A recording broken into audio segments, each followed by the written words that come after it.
خیال ہیں آپ لوگ؟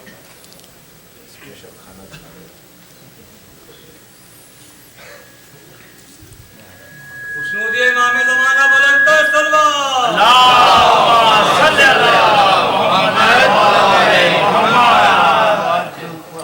اعوذ باللہ من الشیطان اللعین الرجیم بسم اللہ الرحمن الرحیم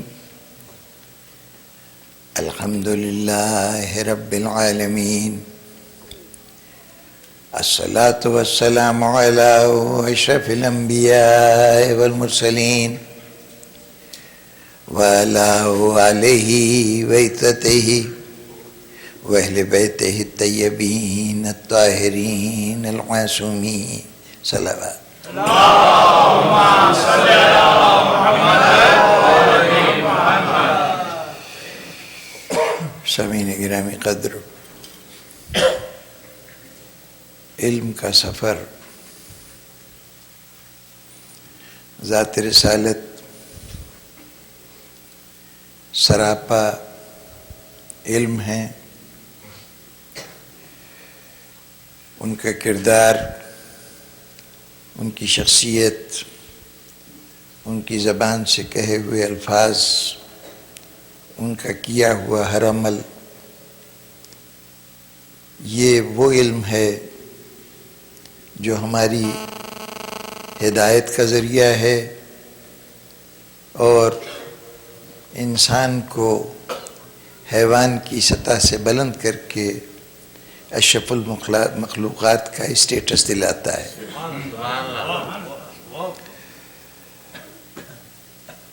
ظاہر ہے کہ اس علم کے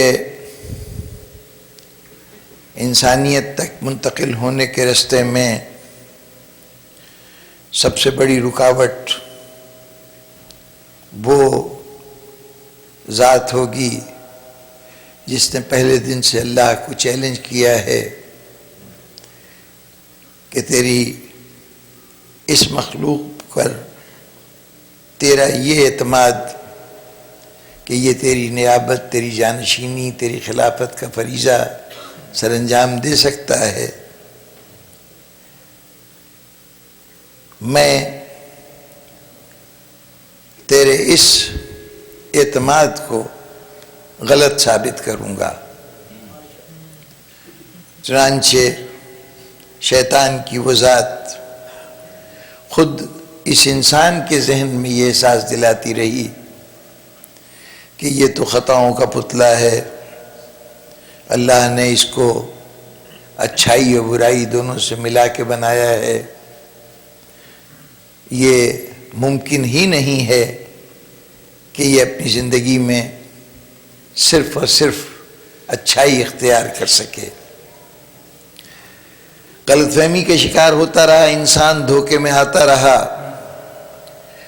آج تک صورتحال یہ ہے کہ مذہب کی دنیا میں کچھ مذاہب ہیں جو اصرار کرتے ہیں کہ انسان دنیا میں آیا ہے تو گناہوں کا بوجھ اٹھائے ہوئے آیا ہے۔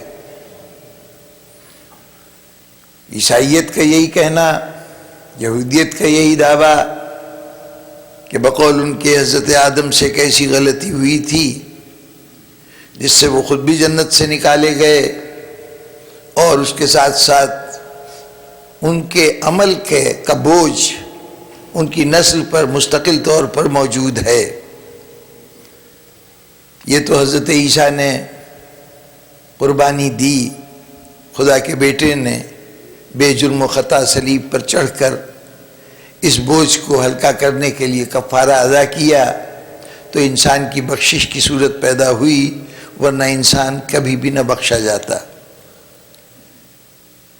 ہندوؤں نے کہا کہ انسان جب بھی پیدا ہوتا ہے تو یہ پیدائش جس شکل میں بھی ہو، کبھی حیوان کی صورت میں آتا ہے، کیڑے مکوڑوں کی صورت میں آتا ہے، کبھی انسان کی صورت میں آتا ہے، اور یہ پیدائش کا موت اور موت کے بعد پیدائش کا سلسلہ چلتا رہتا ہے اس وقت تک جب تک اپنے پچھلے جنم کی بدعمالیوں کی اصلاح نہ کر لے۔ جس دن اپنے آپ کو سارے عیبوں سے پاک کر دیتا ہے اس دن اس کی آتما، اس کی روح پرماتما سے، جو سپر روح ہے، سپر اسپرٹ ہے، اس سے متصل ہو جاتی ہے. اب اس کی پیدائش کا سلسلہ بند ہو جاتا ہے. یعنی دنیا میں آنے کا ہر عمل گناہ کا بوجھ لے کر ہوتا ہے. اس بوجھ کو اتارنا انسان کی ذمہ داری ہے. یہ پہلی مرتبہ اسلام نے بہت واضح لفظوں میں گرتی ہوئی انسانیت کو یہ سہارا دیا کہ یہ انسان کوئی پست مخلوق نہیں ہے. دنیا میں یہ کوئی سزا کے طور پہ نہیں آیا. ہم نے تو بنانے سے پہلے یہ کہہ دیا تھا انی جاعل فی الارض خلیفہ، ہم زمین پر خلیفہ بنانے جا رہے ہیں. زمین پر آنا اس کی سزا نہیں ہے، اس کا وہ اعزاز ہے جس پہ فرشتے رشک کر رہے تھے. پروردگارا، یہ منصب جو تو ان کو عطا کر رہا ہے، کیا ہم اتنے دن کی عبادتوں کے باوجود اس منصب کے مستحق نہیں ہیں؟ لیکن اللہ عظمتیں دیتا رہا اور شیطان انسان کے کان میں یہ بات مسلسل کہتا رہا کہ تو بہت حقیر ہے، تو بہت پست ہے. ذرا دیکھیے، کائنات کی ہر شے جب اپنے اصل کی طرف رجوع کرتی ہے تو یہی اس کا نقطۂ معراج ہوتا ہے، یہی اس کے کمال کی منزل ہوتی ہے. ہوا کا بلبلہ کہیں کثافت کے اندر پھنس جائے، کہیں پستی کے مقام پہ آ جائے تو اس وقت تک بےتاب رہتا ہے کہ جب تک بلندیوں پر اڑتی ہوئی ہوا کے ساتھ شامل نہ ہو جائے. پانی کی تہوں سے بلبلے اس لیے نکل رہے ہیں کہ وہ ان کے میدان، ان کی اصل جگہ، ان کا اصل وہ ہوا ہے جو فضائے بسیط کے اندر پھیلی ہوئی ہے. پانی کے قطرے کو ہواؤں نے، تیز دھوپ نے بھاپ کی شکل دی، سمندر سے جدا ہو گیا، بادل لیے لیے اڑاتے پھرے، کہیں کسی ویرانے میں کسی پہاڑ کی چوٹی پہ برف بنا کے ڈال دیا. جس دن ذرا سے تمازت آفتاب ملی اور وہ برف پگھل کے پانی بنی، اس دن سے اس پانی کو پھر اپنے اس سمندر کی تلاش ہے جہاں سے اسے اڑا کے لایا گیا ہے.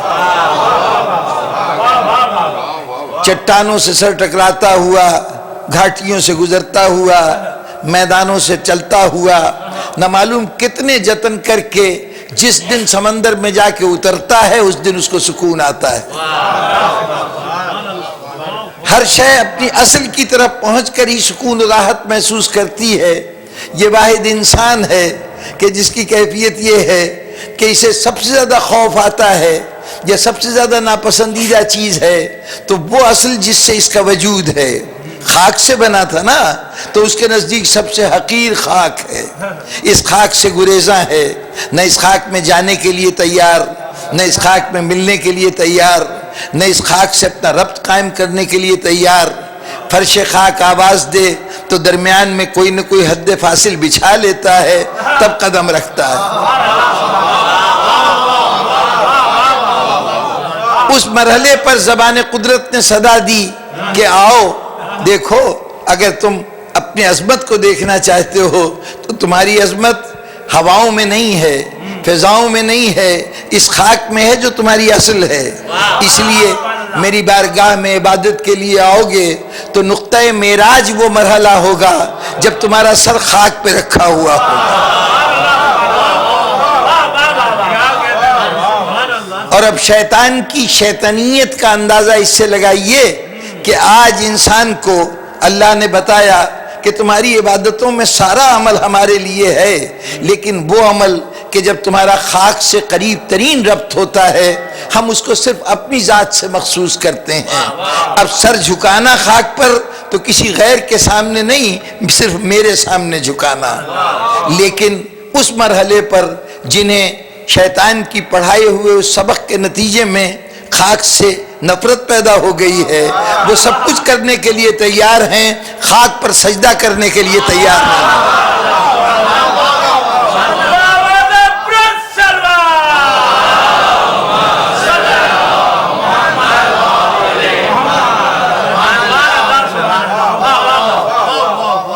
یہی تو معراج انسانیت کا مرحلہ ہے، یہی تو اپنے اصل سے ربط ہونے کی مقام ہے، جہاں انسان بتاتا ہے ہمارا اصل یہ ہے، یہ خاک کسی اعتبار سے حقیر اور پست نہیں ہے۔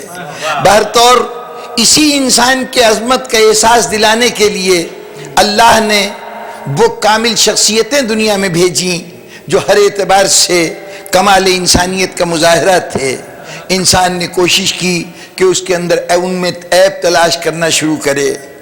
جو پچھلے انبیاء تھے ان کے ماننے والے تو اپنے نبی کی شان کو بڑھاتے رہے، لیکن مسلمانوں نے خاص طور پر یہ اہتمام کیا کہ اپنے رسول کے مقام و منصب کو گراتے رہے۔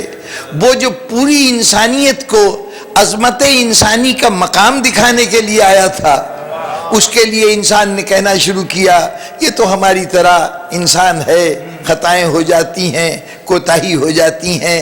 یہ تمام باتیں ایک طرف، لیکن کردار رسول کی عظمت ایسی تھی کہ کوئی اس رسول کے لائے ہوئے دین پر ایمان لائے یا نہ لائے، لیکن عظمت کردار سے انکار نہیں کر سکتا تھا۔ تمام تر کوششوں کے باوجود اب اندازہ لگائیے کہ کفار سے زیادہ رسول کی ذات کا کون دشمن ہو سکتا ہے، لیکن تمام تر رسول کے خلاف الزام لگائے جاتے رہے، بہت سی باتیں کی جاتی رہیں، لیکن کردار کا کوئی گوشہ الزام لگائے جاتے رہے تو اس نوعیت کے کہ یہ جادوگر ہیں، لوگوں کی شخصیت کو بدل دیتے ہیں، سوچنے کے انداز کو بدل دیتے ہیں، یہ ان کو جادو نظر آیا۔ یہ کہا، کبھی ان کے کلام کے اثر کو دیکھ کے کہا کہ یہ تو شاعر ہیں جو اپنی شاعری سے متاثر کر رہے ہیں، کبھی کلام ناقابل فہم نظر آیا، سمجھ میں نہیں آیا تو جنون کا الزام رکھ دیا، لیکن کردار کی کوئی خامی کی نشاندہی نہیں کر سکے۔ الزام کی حد تک بھی کسی کردار کے پہلو کو قابل اعتراض نہیں کہا گیا تو یہی کہ اس جیسا صادق کوئی نہیں دیکھا، اس جیسا امین کوئی نہیں دیکھا۔ اب اس محاذ پر شکست کے بعد ایک اور صورتحال اختیار کی گئی کہ جو علم ذات رسالت سے ہم تک منتقل ہو رہا تھا، اب وہ ظاہر ہے کہ اس کے اندر وہ کلام الہی جو پیغمبر سنا رہے تھے وہ بھی علم تھا، اور جو اس کی تشریح میں عمل کر رہے تھے وہ بھی علم تھا، سنت بھی علم تھی اور قرآن مجید بھی علم تھا۔ اب لوگوں نے یہ سوچا کہ اچھا ہم کردار رسول کو عیبدار تو نہیں کر سکتے، لیکن اتنا تو کر سکتے ہیں کہ اب ہم یہ کہیں کہ یہ جو قرآن ہے بس یہی سرچشمہ علم ہے، سنت سے ہمارا ربط نہیں ہونا چاہیے۔ چنانچہ رفتہ رفتہ ایک نظریہ حیات رسالت میں دیا جانے لگا کہ رسول کا کہ کہے ہوئے الفاظ میں، کہے ہوئے قول میں درجہ بندی کر دی گئی۔ یہ قول رسول ہے، یہ قول خدا ہے۔ قول خدا ہے تو اس کو مانا جانا چاہیے، قول رسول ہے تو نہ مانا جانا چاہیے۔ ہر چند کے قرآن وہ جس کو قول خدا سمجھا جا رہا ہے وہ بھی یہ کہہ رہا ہے کہ میرا حبیب کلام نہیں کرتا جب تک اس کے منہ سے ہماری وحی جاری نہ ہو، وہ جو کچھ کہتا ہے وحی الہی ہے۔ وما ينطق عن الهوى، وہ اپنی خواہشات کے تحت بات نہیں کرتا، اپنی پسند ناپسند کے تحت بات نہیں کرتا، وہ جو بات کرتا ہے وہ وحی ہوتی ہے۔ خیال رہے کہ یہاں اس آیت کا ترجمہ اکثر یہ کیا جاتا ہے کہ جب وحی آتی ہے تو پھر اس وحی کو وہ زبان سے جاری کرتا ہے، نہیں، بس یوں سمجھ لیجئے کہ الفاظ یہ کہہ رہے ہیں کہ یہ جو کہے اسی کو وحی سمجھو۔ وما ينطق عن الهوى، یہ کلام نہیں کرتا زبان سے، الا ما وحی یوحی، کہ سوائے اس کے کہ ہم اس کے اوپر وحی کرتے رہتے ہیں، یعنی جو بات بھی اس کے زبان سے نکلتی ہے وہ ہمارا ہی فرمان ہے، ہماری جانب سے وہ بات کہی جاتی ہے۔ تو قول رسول قول خدا ہے۔ یہ تفریق اپنے طور پر کسی اعتبار سے بھی حق بجانب نہیں تھی کہ قول خدا تو قبول کریں گے، قول رسول قبول نہیں کریں گے۔ یہ مزاج اس وقت سے لے کے آج بھی پایا جاتا ہے۔ ہم سے گفتگو کرنے کے لیے بہت سے احباب آتے ہیں، جناب اس بات کو قرآن میں ثابت کیجئے، اس بات کی دلیل قرآن سے دیجئے۔ جناب والا، آپ کا یہ مطالبہ، اس مطالبے کو سر جھکا کر قرآن میں دلیلیں تلاش کرنے کے بجائے ہمارا موقف یہ ہونا چاہیے کہ ہم فوراً کہیں کہ اگر آپ قرآن کو صرف قرآن سے دلیل چاہتے ہیں تو ہماری آپ سے گفتگو نہیں ہو سکتی، اس لیے کہ ہم تو رسول کے منہ سے نکلے ہوئے ہر لفظ کو دلیل مانتے ہیں۔ ہم کیا کریں کہ قرآن مجید جو نازل ہوا ہے آسمان سے، وہ اللہ کی کتاب، اس نے اپنے آپ کو اس انداز سے دنیا کے سامنے پیش کیا ہے کہ سب سے پہلے قرآن لینے کے لیے تم رسول کے محتاج ہو، رسول نہ دے تو قرآن آپ تک کیسے پہنچے گا؟ کیا ہم سو رہے تھے اور سرحانے قرآن مجید مجلد صورت میں ایک جزدان میں لپٹا ہوا رکھا تھا، یا یہ قرآن مجید کسی مقام کے اوپر ایسی جگہ پر جہاں صرف ہماری رسائی ہو سکتی تھی وہاں پر ایک فرشتے نے لا کے رکھ دیا، یا براہ راست ہمارے ہاتھ میں کتاب آ گئی؟ نہیں، یہ کتاب ہم تک نہ پہنچتی جب بیچ میں وسیلہ رسول نہ ہوتا۔ تو پہلی مجبوری تو رسول سے رجوع کرنے کی یہ ہے کہ رسول نہ دے تو کتاب خدا تم تک نہیں آتی، اور پھر وہ آئے گی کیسے؟ کوئی رسول وہاں سے آیا ہوا ڈاکومنٹ پیش نہیں کرے گا، اللہ میاں کا دستخط کیا ہوا کہ دیکھو یہ اللہ کا کلام ہے، وہاں سے آیا ہے، اپنی زبان سے ہی بتائے گا نا کہ یہ کلام الہی ہے۔ اب یہ دیانت رسول پر اعتماد ہے کہ رسول خود زبان سے کبھی کلام الہی کہتا ہے، کبھی اپنے الفاظ ادا کرتا ہے، اور یہ وہ پوری دیانت سے بتاتا ہے کہ یہ جملہ میرا ہے، یہ کلام خدا کا ہے۔ اس کے بتانے پر اعتماد نہ کیجئے تو کوئی کلام خدا نہیں ہے۔ یہ بڑی عجیب و غریب منطق ہے کہ قول خدا ہے تو ہم مانیں گے، قول رسول ہے تو ذرا غور کا مقام ہے، دل چاہے گا مانیں گے، دل چاہے گا نہیں مانیں گے، یعنی گویا قول رسول تو قابل اعتماد نہیں ہے، قول خدا قابل اعتماد ہے۔ اگر قول خدا ہی صرف قابل اعتماد ہے تو یہ پتہ کیسے چلے گا قول رسول قابل اعتماد نہیں ہے، رسول کے قول پر ہمیں بھروسہ نہیں ہے، تو پھر اس بات پر کیسے ایمان لائیں کہ رسول کہتا ہے یہ قول خدا کا قول ہے؟ اگر قول خدا پر، قول رسول پر اعتماد نہ کیا جائے تو قرآن نہیں رہتا، اس قول کے لیے کوئی دلیل نہیں رہتی۔ رسول کہے گا، آپ پہلے مانیے کہ رسول جو کہتا ہے وہ سچ کہتا ہے، اب وہ کہے یہ خدا کا کلام ہے تب تو بات سمجھ میں آتی ہے، ورنہ ہمارے پاس کوئی پیمانہ نہیں ہے۔ اگر رسول قابل اعتماد نہیں ہے تو قرآن بھی قابل اعتماد نہیں ہے۔ پہلے رسول کی صداقت پر ایمان لانا پڑے گا، تب کلام الہی بنے گا۔ یہ بنیادی مسئلہ تھا۔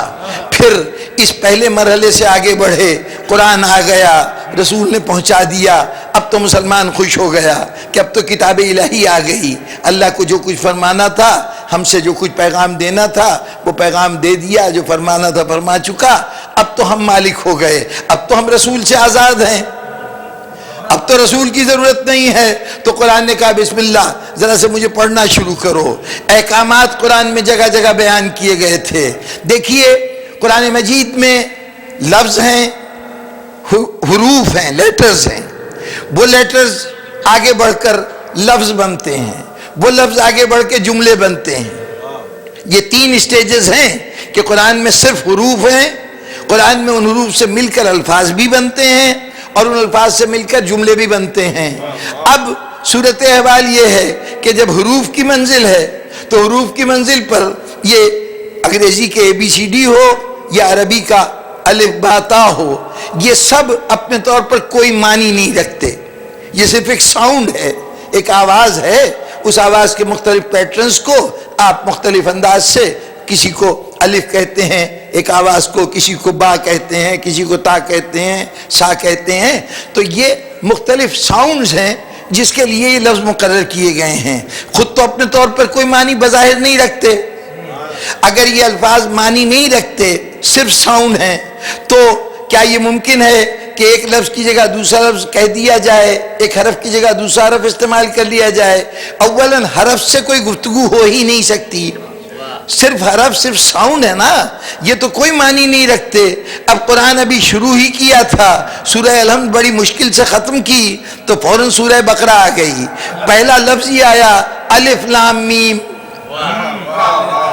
اب ان الفاظ کے معنی کون بتائے؟ اس الف سے کیا مراد ہے؟ ایک ساؤنڈ ہے نا، لام سے کیا مراد ہے، میم سے کیا مراد ہے. اور پھر ایک جگہ نہیں کئی جگہ 29 سورے ہیں قرآن مجید میں جس سے پہلے یہ حروف لکھے ہوئے ہیں. کہیں صرف ایک حرف جیسے نون والقلم، کہیں صاد، اس سے قرآن کی سورہ شروع ہوتی ہے، کہیں 5 حروف کاف ہا یا عین صاد.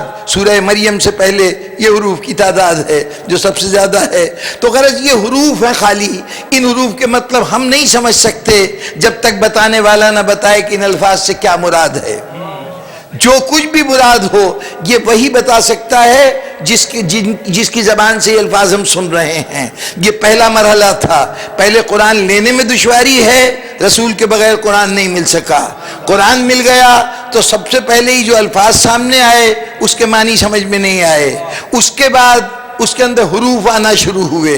اب جب الفاظ سے حروف سے مل کر اب اس کے لفظ بننا شروع ہوئے، پورے ایک بامانی الفاظ ہوئے.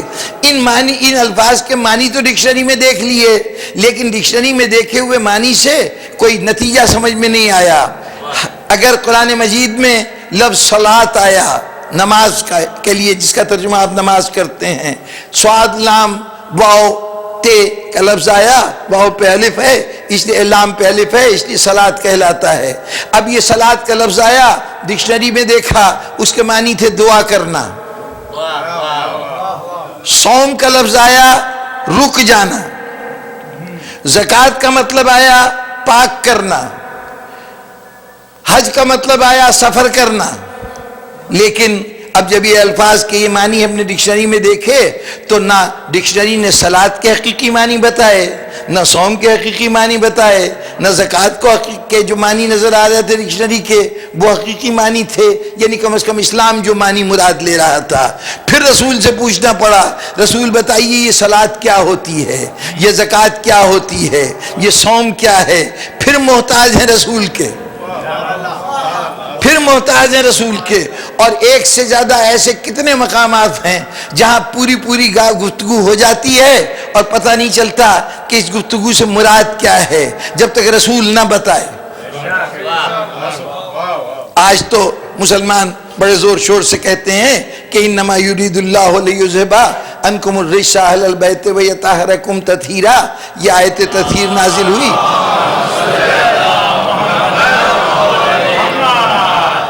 اس آیت کے پورے معنی ڈکشنری میں دیکھ لیجئے، لیکن بیچ میں ایک دو لفظوں کا مجموعہ ہے الف اور لام. جب یہ کہا گیا کہ یہ انما یرید اللہ لیذھب عنکم الرجس اہل البیت، آپ عام طور پہ زبان پہ استعمال کرتے ہیں نا اہل بیت، یہ اہل بیت اپنی جگہ مکمل لفظ ہے، صحیح لفظ ہے. یہ اہل البیت جو کہا ہے قرآن مجید نے، الف لام بیت، بیت سے پہلے ایک الف لام کا لفظ. اس الف لام کا مطلب ہوتا ہے اشارہ کرنا کسی مخصوص دن کی جگہ پر، کسی مخصوص شے کی طرف اشارہ کریں گے. یہ الف لام وہی معنی رکھتا ہے جو آپ کی انگریزی میں دی کا لفظ رکھتا ہے، THED جو ہے نا یہ لگتا ہے. تو کوئی پرٹیکولر یا تو کوئی پرٹیکولر فرد مراد ہوتا ہے، اور یا پھر اس دی سے اس قسم کے تمام اشیاء مراد ہوتی ہیں. تو یا اہل البیت کا مطلب ہوگا تمام گھر، جیسے الانسان کا لفظ ہوگا اس کا مطلب ہوگا تمام نوع انسانی. یہ جو اسپیشی ہے پوری، یہ پوری کی پوری الانسان ہے. لیکن کبھی اسی الانسان کا یہ بھی مطلب ہوگا کہ خاص انسان. بالکل وہی معنی جو انگریزی میں دی کے معنی استعمال ہوتے ہیں، بالکل وہی معنی ہے کہ یا ایک بہت ہی مخصوص شخصیت ہوگی، یا اس سے پوری اس کیٹیگری کا کہ جتنے بھی افراد ہیں وہ سب مراد ہوں گے. اب یہاں کہا جا رہا ہے البیت، ہم نے پاک کرنے کا ہمارا یہ فیصلہ ہے کہ اس گھر کے قریب نجاست نہیں ہے، اس گھر والوں کے قریب نجاست نہیں آئے گی. اب یہ اس گھر کی جو بات کی جا رہی ہے تو یا تو پوری دنیا کے تمام گھر اس میں شامل ہیں. اگر پوری دنیا کے تمام گھر شامل ہیں تو اس میں میرا گھر بھی شامل ہے. اور مجھے اندازہ ہے کہ وہ کہاں پاکیزگی تو بڑی دور کی بات ہے، وہ سطح پاکیزگی کی جو قرآن بیان کر رہا ہے، اگر عام زندگی کی ضروریات کے مطابق بھی وہاں نجاستیں نہ ہوں تو یہ بھی بڑی بات ہے، ورنہ قدم قدم پر نجاستیں نظر آئیں گی. تو یہ کوئی ایسا گھر ہے جو کوئی خاص گھر ہے، پورے گھر نہیں. اب یہ خاص گھر کون بتائے گا؟ یہ کون بتائے گا؟ ہم تو اسی بات پہ لڑ رہے ہیں کہ یہ آیت جو ہے وہ ازواج کے لیے ہے یا چند مخصوص افراد کے لیے ہے نا مسلمانوں میں جھگڑا. ہم کہتے ہیں کہ یہ اہل بیت سے مراد 5 شخصیتیں ہیں، ان کا کہنا ہے کہ اہل بیت سے مراد تمام ازواج رسول ہیں، اس لیے کہ باقی تذکرہ ازواج کا ہو رہا ہے. اب مجھے اس وقت اس آیت پر بحث نہیں کرنا ہے، صرف تب مثال کے طور پہ عرض کر رہا ہوں کہ یہاں اس اہل بیت کے معنی نہ آپ طے کر سکتے ہیں نہ میں طے کر سکتا ہوں. یہ وہ طے کر سکتا ہے جس پر یہ آیت نازل ہوئی ہے، وہ بتائے گا کہ وہ البیت کون سا گھر ہے. اسی لیے رسول نے اتنا اہتمام کیا تھا کہ خاص طور پر بیٹی سے چادر مانگی، چادر اوڑھ کے لیٹا، جو کوئی آ رہا ہے چادر میں داخل ہو رہا ہے. اب جب سب داخل ہو گئے تو اس وقت کہہ رہا ہے اہل البیت، اس بیت میں رہنے والے.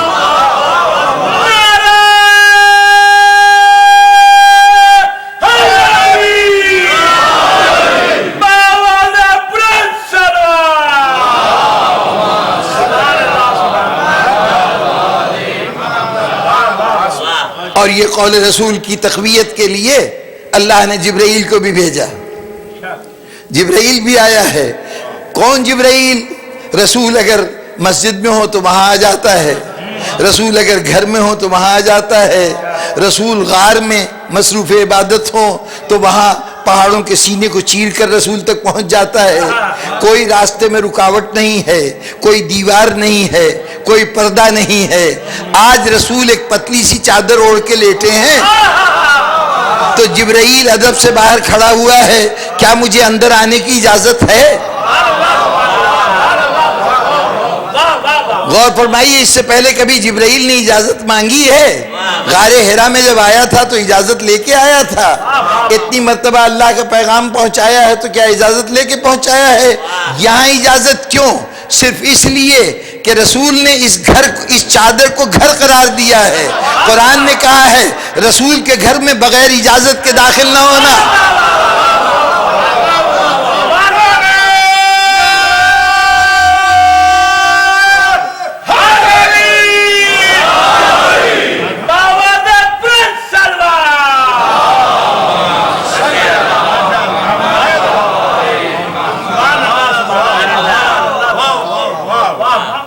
سورہ نمل کی ایک آیت ہے وَإِذَا وَقَ الْقَوْلُ عَلَيْهِمْ أَخْرَجْنَا لَهُمْ دَابَّةً مِّنَ الْأَرْضِ تُكَلِّمُهُمْ أَنَّ النَّاسَ كَانُوا بِآيَاتِنَا لَا يُوقِنُونَ.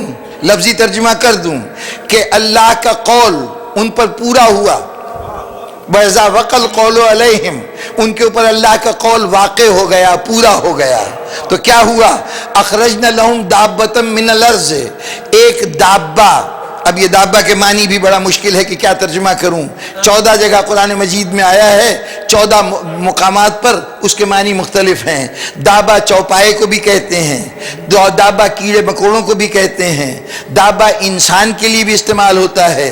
دابہ کا لفظ ہر اس شخص کے لیے جو روح رکھتا ہے، زندگی رکھتا ہے، جس کو کھانے پینے کی ضرورت ہے اپنے وجود کو برقرار رکھنے کے لیے، وہ سب دابہ کہلاتے ہیں. قرآن مجید میں یہ تمام استعمال ہیں. کبھی کہا گیا ہے کہ وہ تمام جتنے دابہ ہیں ان سب کو رزق وہ فراہم کرتا ہے. کہیں کہا گیا ہے کہ اگر اللہ ہر شخص کو اس کے جرم کے اوپر پکڑتا رہے تو کوئی دابہ ایسا نہ بچے کہ جو سزا کا مستحق نہ قرار پائے. کوئی نہ کوئی خطا، کوئی نہ کوتاہی اس نے کی ہوگی. اب یہاں انسان مراد ہے. کہیں دابہ کا لفظ استعمال ہوا کہ وہ چیونٹی جو حضرت سلیمان کے ہاتھ پہ ہے اس کے لیے دابہ کا لفظ استعمال ہو رہا ہے. تو کئی معنوں میں استعمال ہوا. ہم مختصر لفظوں میں کہہ سکتے ہیں کوئی ذیروح جو چلتا پھرتا ہو، جو وجود رکھتا ہو، بس اس کو دابہ کہا جاتا ہے. لغت میں معنی دیے گئے کہ کوئی چلنے والا جو اس انداز سے چل کے آئے کہ اس کے چلنے کا پتہ نہ چلے،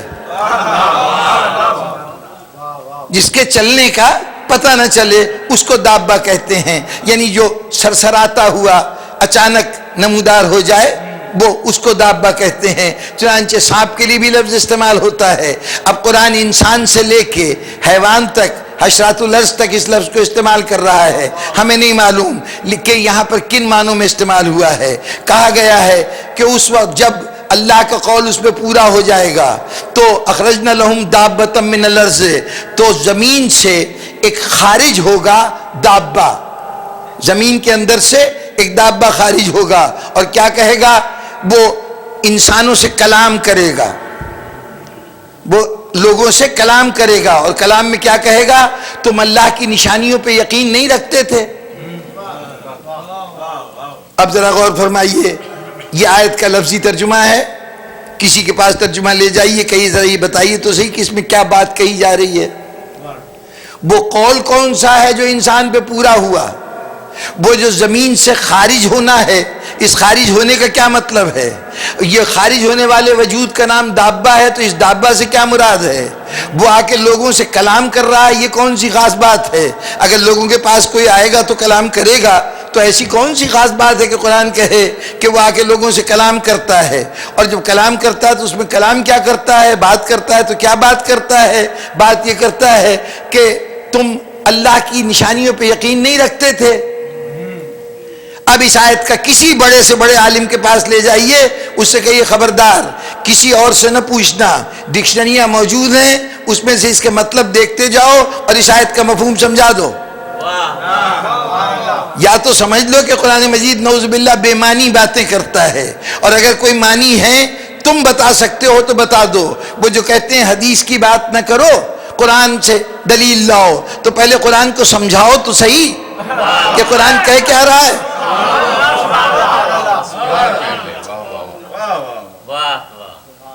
اب زبان پہ پوری گفتگو ہے، کیا کروں؟ دو چار جملوں میں کیسے بات کو واضح کر دوں؟ لیکن مطلب یہ لیا گیا اس آیت کا کہ اس قول کا مطلب یہ ہے کہ جب قیامت آئے گی، جب قیامت آئے گی، اذا وقع القول علیہم، جب اللہ کا قول ان پہ پورا ہو گیا، تو قول سے مراد لیا قیامت، کہا جب قیامت آئے گی۔ اب قرآن کہہ رہا ہے قول پورا ہو گیا، وہ کہہ رہے ہیں کہ جب قیامت آئے گی، تو اب یہیں پر ترجمے میں ایک بنیادی غلطی ہو گئی کہ وہ بات کر رہا ہے ماضی کی، پروردگار عالم یہ تذکرہ کر رہے ہیں فیوچر ٹینس میں کہ جب قیامت آئے گی تو قیامت کی علامتوں میں سے ایک علامت یہ ہوگی کہ ایک جگہ کی زمین پھٹے گی، وہ زمین مکے میں ہو یا کسی اور مقام پہ ہو، کہ وہاں سے اس زمین سے ایک حیوان برآمد ہونا شروع ہوگا جو تیز رفتار گھوڑے کی رفتار سے برآمد ہونا شروع کرے گا، اور ہوتے ہوتے وہ 3 دن اس کو لگ جائیں گے کہ اس کا 9 دن لگ جائیں گے کہ وہ 1/3 برآمد ہوگا۔ اب اگر 60 میل فی گھنٹہ رفتار ہو کسی تیز رفتار گھوڑے کی، اتنی تو ہونی چاہیے، جو چند تیز رفتار ترین حیوان ہیں اس میں چیتا شمار ہوتا ہے اور گھوڑا شمار ہوتا ہے، تو اگر 60 میل چلیے کم کر کے 50 میل کر دیجئے، 50 میل فی گھنٹہ کی رفتار سے وہ برآمد ہو رہا ہے، 9 دن تک مسلسل برآمد ہوتا رہے تو ابھی 1/3 نکلے گا۔ یہ کتنا لمبا ہو جائے گا اس دوران میں؟ اگر 50 میل کی لمبائی 1 گھنٹے میں اس کی باہر آتی ہے تو اس 50 کو 24 سے ضرب دیجئے، 24 کو 9 سے ضرب دیجئے، جو حاصل ضرب ہوگی وہ 1/3 ہوگا۔ اس کو 3 سے ضرب دیجئے، پھر دنیا کے جتنے جانور ہیں ان سب کی ایک نہ ایک صفت اس میں شامل کر دی گئی، چہرہ فلاں جانور کی جیسا، گردن فلاں جانور جیسی، سینگ فلاں جانور جیسے، ایک عجیب و غریب قسم کا حیوان بنا دیا گیا۔ یہ قیامت سے پہلے ظاہر ہوگا۔ مولانا مودودی تفہیم القرآن میں لکھتے ہیں، جب جانور کی تفصیلات بیان ہوئی، یہ تفسیر ابن کثیر میں جو تفسیر بیان ہوئی میں وہ بیان کر رہا ہوں، جو اور مفسرین نے لکھا ہے وہ بھی دہرا رہا ہوں آپ حضرات کے سامنے۔ مولانا مودودی بھی یہی دہراتے ہوئے جب اس مقام پہ پہنچے تو انہوں نے جب وہ جانور کی شکل دیکھی تو انہوں نے کہا کہ صاحب یہ تو اتنی تفصیل جو بتائی جاتی ہے یہ خام خواہ ہمارے ذہنوں کو الجھا دیتا ہے، ہمیں جانور کی شکل صورت پہ نہیں جانا چاہیے، ہمیں سوچنا چاہیے کہ یہ آیت کیوں آئی ہے، اور ہمیں اس جانور کے ظہور سے یا اس کے برآمد ہونے سے جو نتیجے نکلتے ہیں اس پہ توجہ دینی چاہیے، جانور کی شکل پہ توجہ نہیں دینی چاہیے۔ میں کہوں گا جو آپ کا ذہن الجھ رہا ہے کہ اس آیت سے مراد کیا ہے، وہ صرف اس لیے الجھ رہا ہے کہ آپ ادھر ادھر سے مطلب پوچھتے پھر رہے ہیں، جو قرآن مجید کا مطلب بتانے کا حق رکھتے ہیں ان سے رجوع نہیں کر رہے۔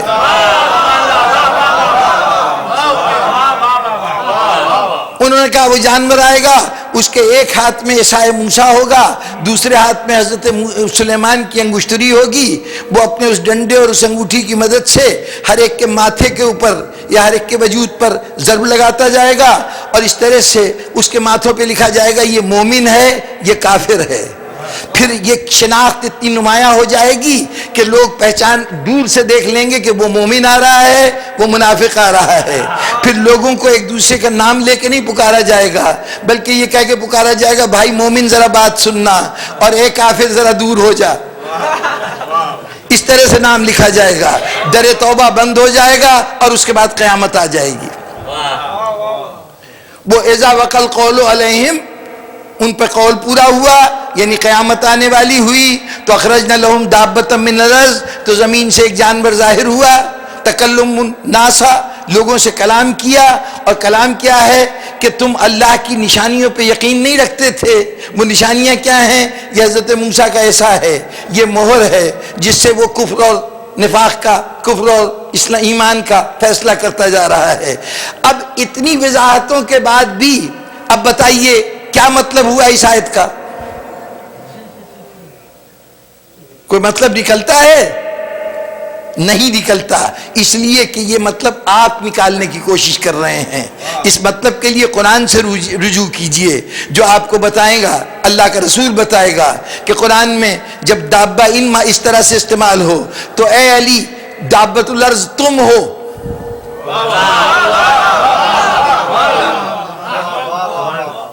اب میں نے عرض کیا کہ بہت لمبی بات ہے، ایک ایک جز کے اوپر گفتگو ہو سکتی ہے، لیکن میں اپنے اصل موضوع سے بالکل ہٹا ہوا ہوں، اس لیے زیادہ تفصیل تو نہیں، بس جملے ترجمہ کر دوں. دابے کے لیے بتایا گیا کہ علی دابۃ الارض ہیں.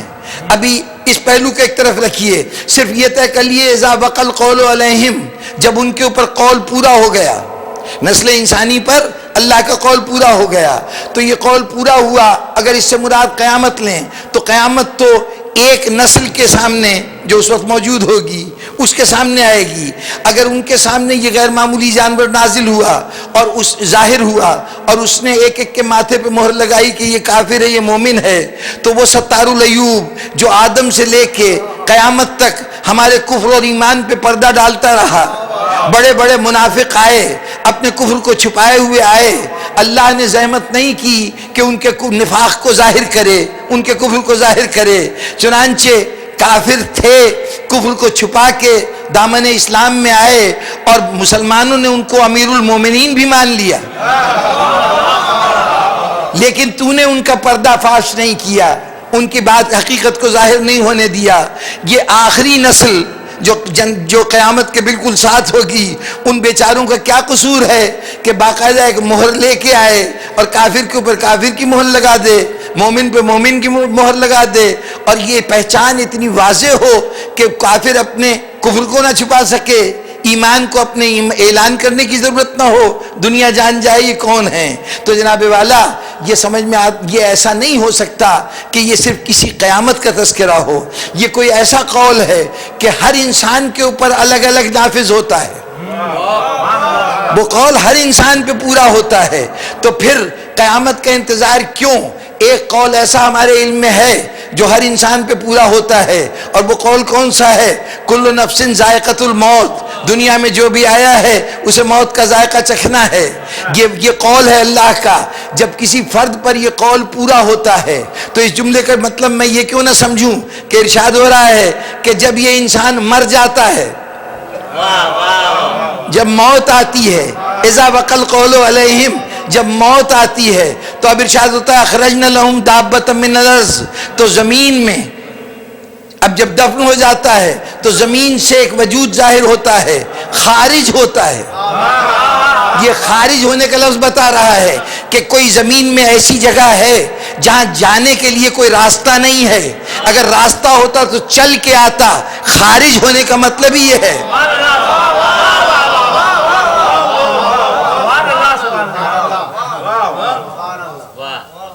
یہ پیچھے کے مجمع سے مجھے احساس ہو رہا ہے کہ شاید میں کچھ زیادہ مشکل باتیں کر رہا ہوں. حقیقت یہ ہے یقیناً میں محسوس کرتا ہوں زیادہ تفصیلی وضاحتوں کی ضرورت ہے، بات بہت واضح ہو جاتی، لیکن اب میں کیا کروں کہ زیادہ وضاحت کر نہیں سکتا. ایسے ہی آیت زبان پہ آ گئی تو اس لیے میں نے آپ حضرات کے سامنے پڑھ دیا. لیکن چلیے اب جتنا آسان کر سکتا ہوں کرنے کی کوشش کرتا ہوں کہ اب کہا گیا کہ ایک حیوان ظاہر ہوگا، ایک وجود ظاہر ہوگا. ہم نہیں جانتے وہ حیوان ہے انسان ہے کیا ہے، وجود ظاہر ہوگا، خارج ہوگا. اخرجنا لہم، ان کے اوپر خارج ہوگا، یعنی اوز کر کے وہ برآمد ہوگا. اخرجنا لہم دابۃ من الارض، زمین میں سے ایک وجود ظاہر ہوگا. تو اب کوئی ایسی جگہ ہے جہاں آنے کا باقاعدہ راستہ نہیں ہے، کوئی ایسی صورت ہے کہ جہاں ویسے رستہ ہوتا تو ظاہر ہے وہ چل کے آتا، اس کا ذکر آنے کے طور پہ ہوتا، اخرجنا لہم نہ کہا جاتا، خارج ہونے کی بات نہ ہوتی. اچھا پھر وہ آ کے تو کلمہم ان الناس، وہ لوگوں سے کلام کرے گا. لگتا ایسا ہے کہ عام حالت میں تو کلام ہوتا ہے، یہاں پر صورت ایسی ہے کہ لگتا ہے لوگ اس صورت میں ہیں کہ ایسی حالت میں ان سے کلام نہیں کیا جاتا، ان سے گفتگو نہیں ہوتی. اور پھر گفتگو کیا کر رہا ہے کہ تم اللہ کی نشانیوں پہ یقین نہیں رکھتے. تو اب ذرا پہلے جملے کو سمجھ لیجئے کہ قول کے پورا ہونے کا مطلب موت کا آنا ہے. اگر یہ بات ہم سمجھ گئے تو باقی کڑیاں طے ہوتی جائیں گی.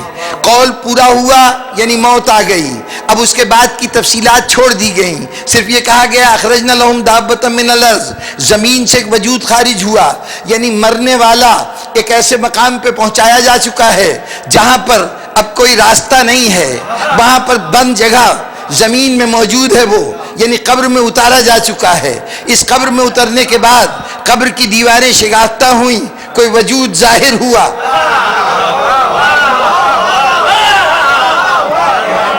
وہ وجود ظاہر ہوا تو کلمہم ان الناس، مردہ تھا، ہم کہتے ہیں نہ سنتا ہے نہ بولتا ہے، اس نے اس کو مخاطب کر کے کہا، اس سے گفتگو کی. کیا گفتگو کی؟ کانو بے آیاتنا لا یوقنون. ارے کل ہم کہہ رہے تھے کہ علی قبر میں آئے گا، یقین نہیں کرتے تھے.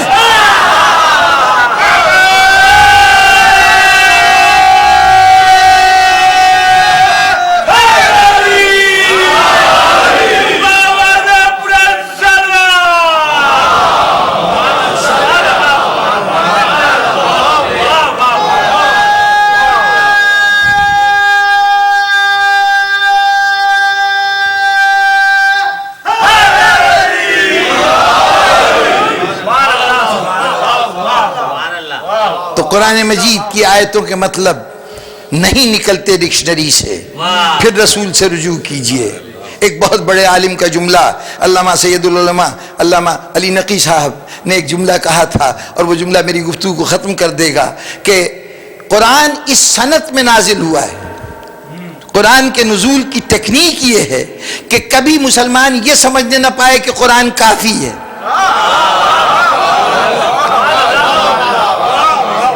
اس سنت میں نازل ہوا ہے کہ قدم قدم پر انسان محسوس کرے کہ کوئی سمجھانے والا سمجھائے، کوئی بتانے والا بتائے. تو اب کسی مرحلے پر بھی قرآن اکیلا مسلمان کی رہنمائی نہیں کر سکتا، رسول سے رجوع کرنا ضروری ہے. لیکن مسلمان بضد کہ جناب قرآن میں ہے تب تو قابل قبول. کچھ نے سنت کا بالکل انکار کر دیا کہ سنت تو ہماری رہنمائی نہیں کر سکتی. یہ تو آج کی باتیں تو چھوڑیے، جب رسول کا وجود موجود تھا، جب لوگوں کے سامنے رسول موجود تھے، اس وقت رسول کہہ رہا ہے کہ میں جو کچھ کہہ رہا ہوں خدا کی طرف سے کہہ رہا ہوں. پھر بھی بعض لوگ یہ تاثر دینے کی کوشش کر رہے ہیں کہ نہیں، جب تک قرآن میں نہ آئے وہ بات قابل قبول نہیں ہے، وہ بات ان کی سمجھ میں نہیں آتی ہے. اب یہ ایک تفریق قائم کر رہے ہیں. یہ تفریق آج بھی نظر آتی ہے جب ہم سے کہا جاتا ہے اعمال کی فقہ میں، یہ جو آپ کی شریعت کے قوانین ہیں، جو جورسپروڈنس ہے اسلام کی، اس کے اندر جتنے بھی عمل ہیں ان کی 5 کیٹیگری ہیں. وہ سب 5 مختلف ٹائٹلز کے تحت الگ الگ کیے جا سکتے ہیں. یا وہ حلال ہوگا یا وہ حرام ہوگا، 2 صورتیں. یا وہ مستحب ہوگا یا مکروہ ہوگا. اور 5ویں صورت کیا ہے کہ وہ مباح ہوگا. جی ان 5 صورتوں میں اب معنیوں میں جائیے گا تو بحث لمبی ہو جائے گی. واجب یا حلال وہ ہے کہ جس کے لیے کوئی ریسٹرکشن نہیں ہے. اگر اس کو چھوڑو گے، ترک کرو گے، واجب کو ترک کرو گے تو گنہگار ہوگے. اپناؤ گے تو ثواب ملے گا، چھوڑ دو گے تو گنہگار ہوگے. مستحب وہ ہے کہ اگر کرو گے تو ثواب ہوگا، نہ کرو گے تو کوئی گناہ نہیں ہوگا. دوسری طرف حرام ہے، حرام کو کرو گے تو گنہگار ہوگے لیکن چھوڑ دو گے تو ثواب ملے گا. مکروہ اگر کرو گے تو کوئی سزا نہیں ہے، کوئی گناہ نہیں ہے، کوئی عذاب نہیں ہے، لیکن اگر نہ کرو گے تو ثواب ہوگا. اور مباح وہ ہے کہ جس کو چاہے کرو یا نہ کرو، اس سے کوئی اجر و ثواب کا تعلق نہیں ہے. اب مثالیں دینے کا وقت نہیں ہے، بات بھی کوئی واضح سی ہے. یہ 5 کیٹیگری میں انسان کی زندگی کے تمام اعمال، تمام افعال آ جاتے ہیں. یا وہ واجب ہوگا، یا مستحب ہوگا، یا حرام ہوگا، یا مکروہ ہوگا، اور یا مباح ہوگا. یعنی جو ایکول ہے، جو یوں سمجھیے کہ یعنی اس مقام پہ ہے کہ اس میں نہ کوئی ایسی بات ہے کہ جس کی وجہ سے اس کا کرنا ضروری ہو جائے، اور نہ ایسی کوئی بات ہے کہ اس کا نہ کرنا ضروری ہو جائے. وہ دونوں صورتوں کے اندر قابل قبول ہے. اب یہ جو 5 کیفیتیں ہیں، ہم نے اس میں سے جو واجب اور جو مستحب ہے، ہماری اصطلاح یہ ہے کہ کچھ چیزیں واجب ہیں، کچھ مستحب ہیں، اور پھر اس کے بعد ایک کیٹیگری مباح کی آ جاتی ہے. ہمارے بھائیوں نے یہ کیٹیگری یوں تقسیم کی کہ جو واجب ہے اس کو واجب کا، اس کو فرض کہا، واجب کہا. جو مستحب تھا اس کے لیے اصطلاح استعمال کی سنت. داڑھی رکھنا سنت ہے، مسواک کرنا سنت ہے، فلاں کام سنت ہے. جس کو ہم مستحب کہہ رہے تھے، خیال رہے یہاں داڑھی کے سلسلے میں مستحب کا لفظ میں نہیں استعمال کر رہا، یہ تو میں نے ان کی اصطلاح ہے، چونکہ کہ داڑھی سنت ہے. ہمارے یہاں سنت نہیں ہے داڑھی، یعنی ان معنوں میں نہیں ہے جن معنوں میں وہ کہتے ہیں. انہوں نے عمل کو یوں تقسیم کیا. مشکل یہ ہے کہ یہاں بات کہہ کے اور اگر اس کو یوں ہی چھوڑ دیا جائے تو اگلے دن ایک نئی داستان بنی ہوئی ہوتی ہے. جناب والا، داڑھی رکھنا واجب نہیں ہے، داڑھی رکھنا واجب نہیں ہے. میرا کام فقہ کے فتوے دینا نہیں ہے، لیکن عرض کر رہا ہوں داڑھی رکھنا واجب نہیں ہے. داڑھی مونڈنا حرام ہے.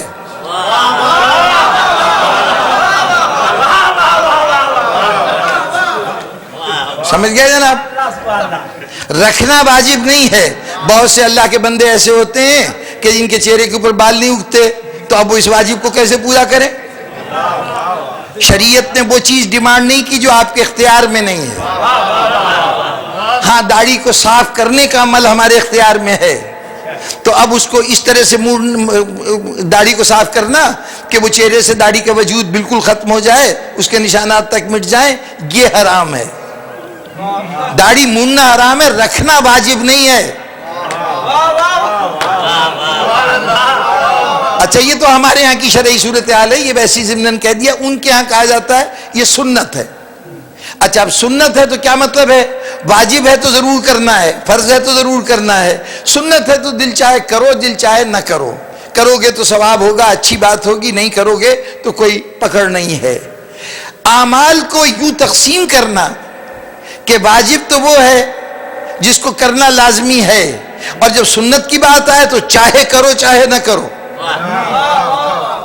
یعنی یہ بنیادی طور پر اس فکر کو آگے بڑھایا جا رہا ہے کہ واجب وہ ہے، فرض وہ ہے جس کو اللہ نے اپنے واضح حکم کے تحت کیا ہوا ہے. اگر رسول نے کچھ بتایا ہے تو وہ سنت ہے، اس کو چاہے کرو چاہے نہ کرو. جناب والا ہمارے ہاں یہ کوئی ایسی تقسیم نہیں. ہمارے نزدیک کوئی چیز واجب ہے تب بھی سنت ہے، اور اگر کوئی چیز مستحب ہے تب بھی سنت ہے. رسول نے جس کام کو کر کر بتایا کہ یہ لازماً کرنا ہے وہ واجب ہے، اور جس کام کے اندر یہ کہا کہ چاہے کرو چاہے نہ کرو وہ مستحب ہے. رسول نے خود کیا اور کہا کہ اگر نہیں کرو گے تو تم اس کا اجر و ثواب نہیں پاؤ گے جو اس کا تمہیں ملنا چاہیے تھا، اس سے محروم رہ جاؤ گے، اور اگر کرو گے تو پھر تمہارے لیے اللہ نے اجر و ثواب لکھا ہے، گناہ نہیں ہے. یعنی کسی چیز کے مستحب ہونے کے لیے بھی رسول ہی دلیل ہے، کسی کے واجب ہونے کے لیے بھی رسول ہی دلیل ہے. جی لیکن ہمارے بھائیوں کے یہاں یہ اصرار ہوا کہ نہیں، رسول کے ہاں کتاب خدا ایک الگ چیز ہے، جب وہ کہیں اللہ کا کلام سنائیں تو وہ واجب ہے، وہ فرض ہے، جب اپنی بات کہیں تو اس کو سنت سمجھو، اور سنت ایسی چیز ہے کہ چاہے اس کی پیروی کرو چاہے نہ پیروی کرو۔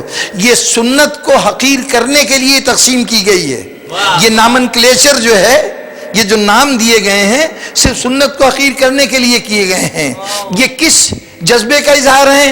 وہ جذبہ جو عہد رسالت میں رسول کو حکم فرماتے ہیں، فوراً پوچھا جاتا ہے یہ حکم آپ کی طرف سے یا اللہ کی طرف سے؟ جب اللہ بار بار کہہ رہا ہے کہ میرا نبی کلام نہیں کرتا، جو کچھ کہتا ہے وہ ہماری طرف سے کہتا ہے، تو اب یہ سوال بار بار پوچھنا کہ یا رسول اللہ یہ حکم آپ کی طرف سے ہے یا اللہ کی طرف سے ہے، یعنی اس وقت سے ایک مہم جاری ہے کہ کتاب خدا کو تو مانا جائے، قول رسول کو نہ مانا جائے، یہ مہم جاری ہے۔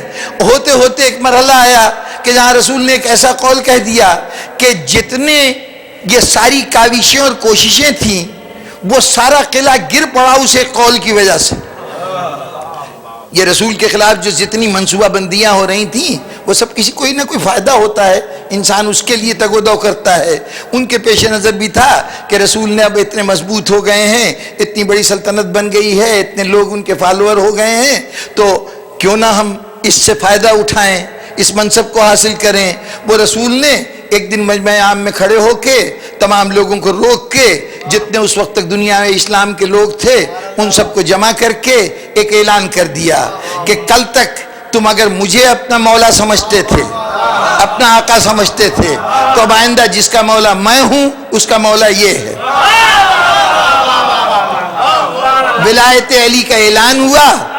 اب اس وقت تو ہم نے دیکھا کہ سارے مجمع نے آگے بڑھ کر بخن بخن کہا، باقاعدہ مبارکباد دی، باقاعدہ خم غدیر میں، میدان غدیر میں خیمہ لگا دیا گیا، علی کو اس خیمے میں مسند پہ بٹھا دیا گیا، اور اب قطار چلنی شروع ہوئی۔ 1,40,000 افراد کی تعداد ہے، سب آ کے علی کو مبارکباد دے رہے ہیں۔ ان مبارکباد دینے والے میں سبھی شامل ہیں، پورا مجمع مبارکباد دے رہا ہے۔ اب ظاہر کو دیکھ کر دل کی کیفیت کا تو اندازہ نہیں ہو سکتا کس پہ کیا گزر رہی ہے، لیکن یقیناً کچھ لوگوں کے لیے یہ مرحلہ بڑا دشوار رہا ہوگا۔ مبارک کہا ہوگا، اب خدا جانے لہجہ کیا رہا ہو، دل کی کیفیت کیا رہی ہو، لیکن بظاہر مبارکباد دے دی۔ اچھا مبارکباد تو دے دی، لیکن وہاں سے پلٹے مدینے آئے، یہاں پر ایک شخص ڈھونڈا، نام تھا اس کا حارث ابن نعمان فاہری، فاہری قبیلے کا نام ہے، حارث ابن نعمان اس کا نام تھا۔ اس کو تلاش کیا گیا، اس سے کہا گیا کہ تم ذرا رسول کے پاس جاؤ، پوچھو تو صحیح کہ یہ حکم اپنی طرف سے دیا ہے یا اللہ کی طرف سے دیا ہے۔ اب چاہتے ہیں کوئی جواز پیدا ہو جائے اس حکم کے ماننے کا۔ چنانچہ حارث پہنچا بارگاہ رسالت میں، یا رسول اللہ آپ نے یہ حکم اپنی طرف سے دیا ہے یا اللہ کی طرف سے دیا ہے؟ صرف یہ نہیں کہا بلکہ یہ کہا کہ آپ نے نماز کہی، ہم نے پڑھنی شروع کر دی، آپ نے روزہ رکھوایا، ہم نے روزہ رکھ لیا، آپ نے جنگوں کے اندر لے جا کے ہمیں لڑایا، ہم لڑتے رہے، ہم جانیں دیتے رہے، آپ نے وطن چھوڑنے کا حکم دیا، ہم نے مکے سے ہجرت کر دی، یہ سب کچھ آپ کے کہنے پہ ہم کرتے آئے، اب آپ چاہ رہے ہیں کہ ہم علی کی ولایت کے بھی قائل ہو جائیں؟ تو یہ بتائیے یہ حکم اپنی طرف سے ہے یا خدا کی طرف سے ہے؟ رسول کے چہرے کا رنگ بدلا، رسول مخاطب ہوئے کہ اس سے پہلے میں نے کون سا حکم دیا ہے جو خدا کا حکم نہیں تھا؟ آج تک میں نے کیا کہا ہے جو خدا کا حکم نہیں تھا؟ اب سننے والا بے بس ہو گیا، تو اس نے کہا اچھا اگر یہ حکم آپ نے اپنی طرف سے نہیں دیا، خدا کی طرف سے ہے، یہ خدا کی طرف سے ہے، تو پھر میری اللہ سے درخواست ہے مجھ پہ عذاب نازل کرے۔ اس کا خیال تھا کہ ابھی پول کھل جائے گا رسول کا، جب مجھ پہ عذاب نہیں آئے گا دنیا کہے گی دیکھا یہ رسول نے اپنی طرف سے کہا تھا، خام خواہ خدا کی طرف منسوب کر دیا، ورنہ اس پہ عذاب نازل ہوتا۔ مسجد کی حدود سے باہر نکلا، جیسے ہی قدم باہر رکھا آسمان سے خدا جانے کہاں سے ایک پتھر آیا اور وہ ایسا گرا کہ سر کو پھاڑتا ہوا جسم سے گزر گیا، ساتھ ہی وہ ہلاک ہو کے زمین پہ گر پڑا۔ جس نے رسول کے قول کو خدا کا قول نہیں مانا اس پہ فوراً عذاب نازل ہوا۔ اب اسے چاہے علی کے ولایت کی اہمیت سمجھیے یا قول رسول کی عظمت سمجھیے،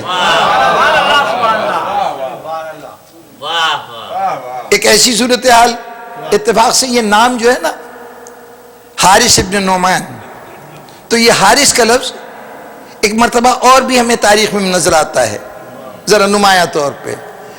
جنگ خندق میں مرہب کے بعد جب مرہب قتل ہو گیا جو وہاں کا سب سے بڑا سردار تھا، تو اس کا بھائی حارث میدان میں آیا جو غالباً مرہب سے بھی زیادہ بڑا تھا، تبھی بعد میں آیا اور بڑے زوم کے ساتھ علی پہ حملہ کیا۔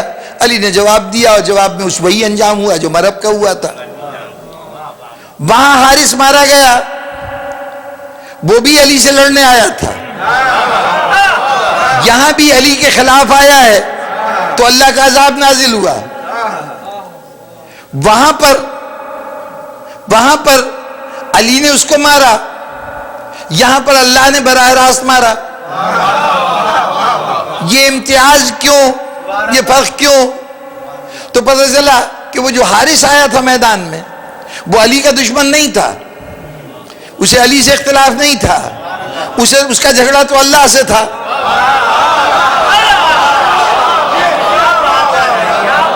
اس کا جھگڑا اللہ سے تھا، اور آج جو آیا ہے یہ علی کا دشمن ہے، علی کی ولایت سے انکار کر رہا ہے۔ تو مجھے ایسا لگا کہ علی اور اللہ میں فرائض کی تقسیم ہو گئی، تیرے دشمنوں کو اللہ میں ماروں گا، میرے دشمنوں کو تو مارے۔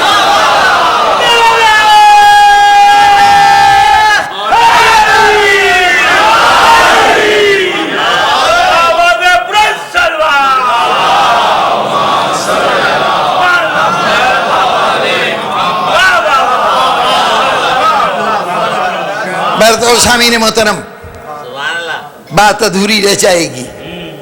قرآن کو عظمت دی جائے، قول رسول کو نظر انداز کر دیا جائے، یہ مہم مسلسل چل رہی ہے۔ رسول دیکھ رہے ہیں، نبض شناس رسول اس بیماری کو پروان چڑھتا دیکھ رہا ہے۔ یہ بیماری کی بنیاد کیا ہے؟ اس سے پہلے کی امتوں میں یہ دیکھا جا چکا ہے۔ وہ جو زمانہ جاہلیت ہے اس میں کیفیت کیا ہے؟ کتاب موجود ہے، انجیل ختم نہیں ہو گئی تھی دنیا سے، تورات کا وجود نہیں مٹ گیا تھا، زبور ختم نہیں ہو گئی تھی، تمام انبیاء بنی اسرائیل کی تمام کتابیں موجود تھیں، اور ایک انبیاء بنی اسرائیل نہیں، دنیا میں اور جو مذاہب آئے تھے ان کو بھی دعویٰ تھا کہ ان کے پاس بھی کتابیں ہیں، وہ سب کتابیں موجود تھیں، لیکن وہ سب کے سب گمراہ تھے، اس لیے کہ کتاب تو تھی، کتاب کی تشریح کرنے والا ساتھ نہیں تھا۔ کتاب تو تھی، اب جن کے پاس کتاب ہے وہ کتاب ہاتھ میں لیے ہوئے جس لفظ کے جو دل چاہے معنی دیں، وہ ڈکشنریاں دیکھتے جا رہے ہیں، 50 معنی میں سے ایک وہ معنی منتخب کیا جو ان کی پسند کا ہے، جو ان کو فائدہ پہنچاتا ہے، اور منشاء خداوندی کچھ ہے، انہوں نے کچھ بیان کر دیا۔ اب اسلام آیا تو جو اسلام سے دشمنی رکھتے تھے، جو اسلام کو مٹانا چاہتے تھے، ان کو معلوم تھا کہ پچھلی امتوں میں کتاب رہی، اگر کتاب والا نہ رہے تو دین مٹ جاتا ہے۔ اگر یہاں بھی یہ کیا جائے کہ دین والے کو دین سے الگ کر دیا جائے، صرف کتاب کو گلے لگا لیا جائے، تو ہم اس کتاب کے ساتھ جو کھیل چاہیں گے کھیل لیں گے۔ یہ اس لیے یہ اصرار ہو رہا ہے کہ ہمیں تو کتاب خدا حجت ہے، ہمارے لیے وہ دلیل ہے، رسول کی ہمیں کوئی ضرورت نہیں۔ اب یہ مرض آہستہ آہستہ بڑھ رہا ہے، اگر یہ مرض بڑھ جائے تو ملت اسلامیہ تباہ ہو جاتی ہے، دین اسلام کا وجود مٹ جاتا ہے، اور یہ قوم بھی اسی طرح گمراہ ہو جاتی ہے جیسے دوسری اقوام گمراہ ہوئی ہیں۔ رسول کے لیے ضروری ہے کہ اس مرض کا علاج کریں، لیکن مرض کے علاج سے پہلے مرض کی تشخیص ضروری ہے۔ پہلے انویسٹیگیشن تو ہو جائے کہ بیماری کیا ہے، کون کون بیمار ہے، وبا پھیلی ہوئی ہے، ایک بیماری پھیلی ہوئی ہے، کبھی ایک آدمی ایک شکایت لے کے آتا ہے، کبھی دوسری شکایت لے کے آتا ہے، ان میں سے کچھ شکایتیں اس بیماری سے ملتی جلتی ہیں جو وبا کی بیماری ہیں، تو کوئی نہ کوئی لیبارٹری ہو جس میں ان سب کے خون کا نمونہ لے جایا جائے، وہاں ٹیسٹ کیا جائے، تاکہ یہ طے ہو جائے اس میں سے مریض کون کون ہیں۔ جب مریض واضح ہو جائیں اور مرض کا پتہ چل جائے کہ کس مرض کے مریض ہیں تو پھر علاج کا اہتمام اس کے بعد ہوگا. جی آپ یہاں پہ بھی سب سے پہلے کوئی تکلیف ہو ڈاکٹر صاحب کے پاس گئے, انہوں نے کوئی 15 ٹیسٹ لکھ دیے, یہ بھی کرواؤ, یہ بھی کرواؤ, یہ بھی کرواؤ, اس لیے کہ پہلے یہ پہچاننا ضروری ہے کہ تمہیں مرض کیا ہے. جی اب رسول کے لیے سامنے بھی یہ ہے کہ افواہیں آ رہی ہیں, کبھی کبھی کوئی اٹھتا ہے اجنبی سا آدمی, وہ آ کے کہتا ہے قرآن میں کہاں لکھا ہے, اللہ نے کب یہ بات فرمائی ہے, یہ قول آپ کا ہے یا خدا کا قول ہے. یعنی مرض کے آثار نظر آ رہے ہیں, کوئی وبا ہے جو آہستہ آہستہ پھیل رہی ہے. رسول نے کہا اس کا علاج بعد میں ہوگا, پہلے اس کی تشخیص ہو جانی چاہیے. بلاؤ ان سب کا ٹیسٹ کیا جائے, سب کا بلڈ ٹیسٹ ہو. رسول نے ایک لیبارٹری منتخب کی. لیبارٹری کون سی تھی؟ رسول کی حیات کے آخری لمحات کا وہ بستر جس پہ رسول اپنی آخری سانسیں لے رہے ہیں, آخری سانسیں لے رہے ہیں.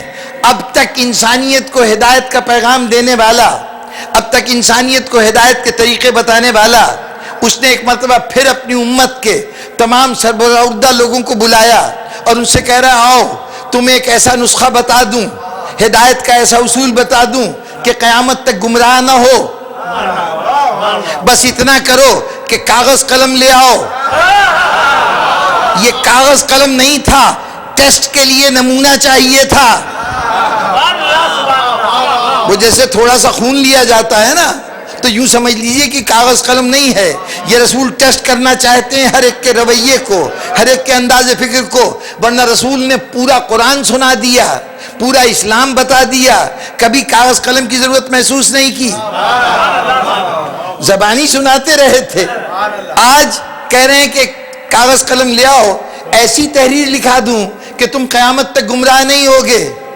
بس جیسے ہی یہ لٹمس پیپر کاغذ قلم کی صورت میں درمیان میں رکھا گیا, ہر ایک کی حقیقت کھل کے سامنے آ گئی.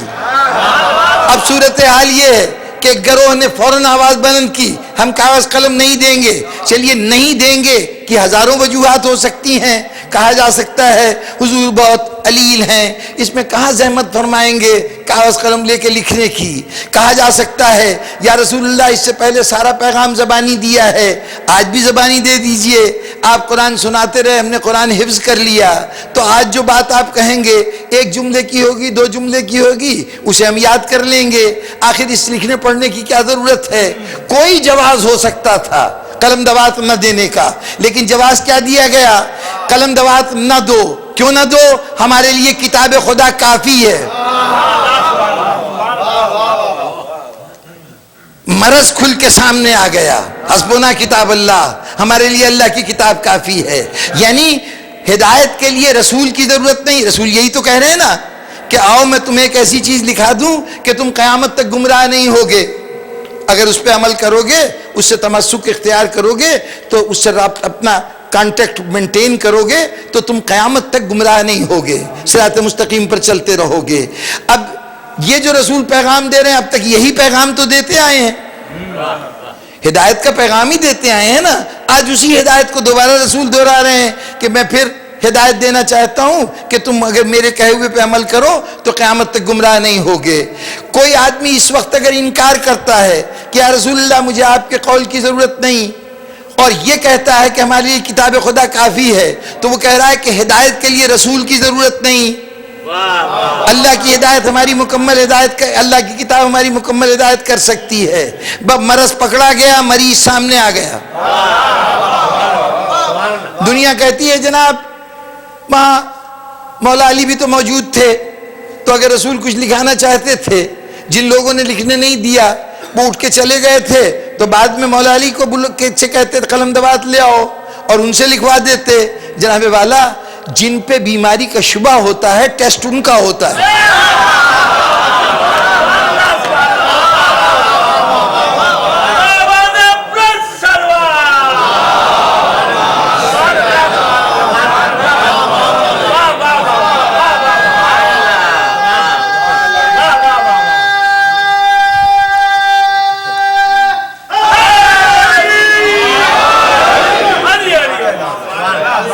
اور اگر فرض کیجئے کہ بعد میں علی کوئی تحریر لکھ بھی لیتے تو آپ کہتے کہ ہم نے تو رسول کے منہ پہ کہہ دیا تھا کہ نعوذ باللہ آپ پہ بیماری کا اثر ہے اور یہ آپ کی تحریر جو ہے ہمیں اس کی ضرورت نہیں ہے، تو ہم رسول کے منہ پہ انکار کر چکے ہیں، اب تم تحریر کیا لے کے آئے ہو؟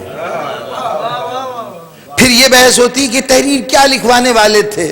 وہ آپ نے کہا علی کی خلافت کا پروانہ لکھوانے آئے تھے، انہوں نے کہا نہیں صاحب وہ ہمارے کسی شخصیت کے لیے وصیت کرنا چاہتے تھے۔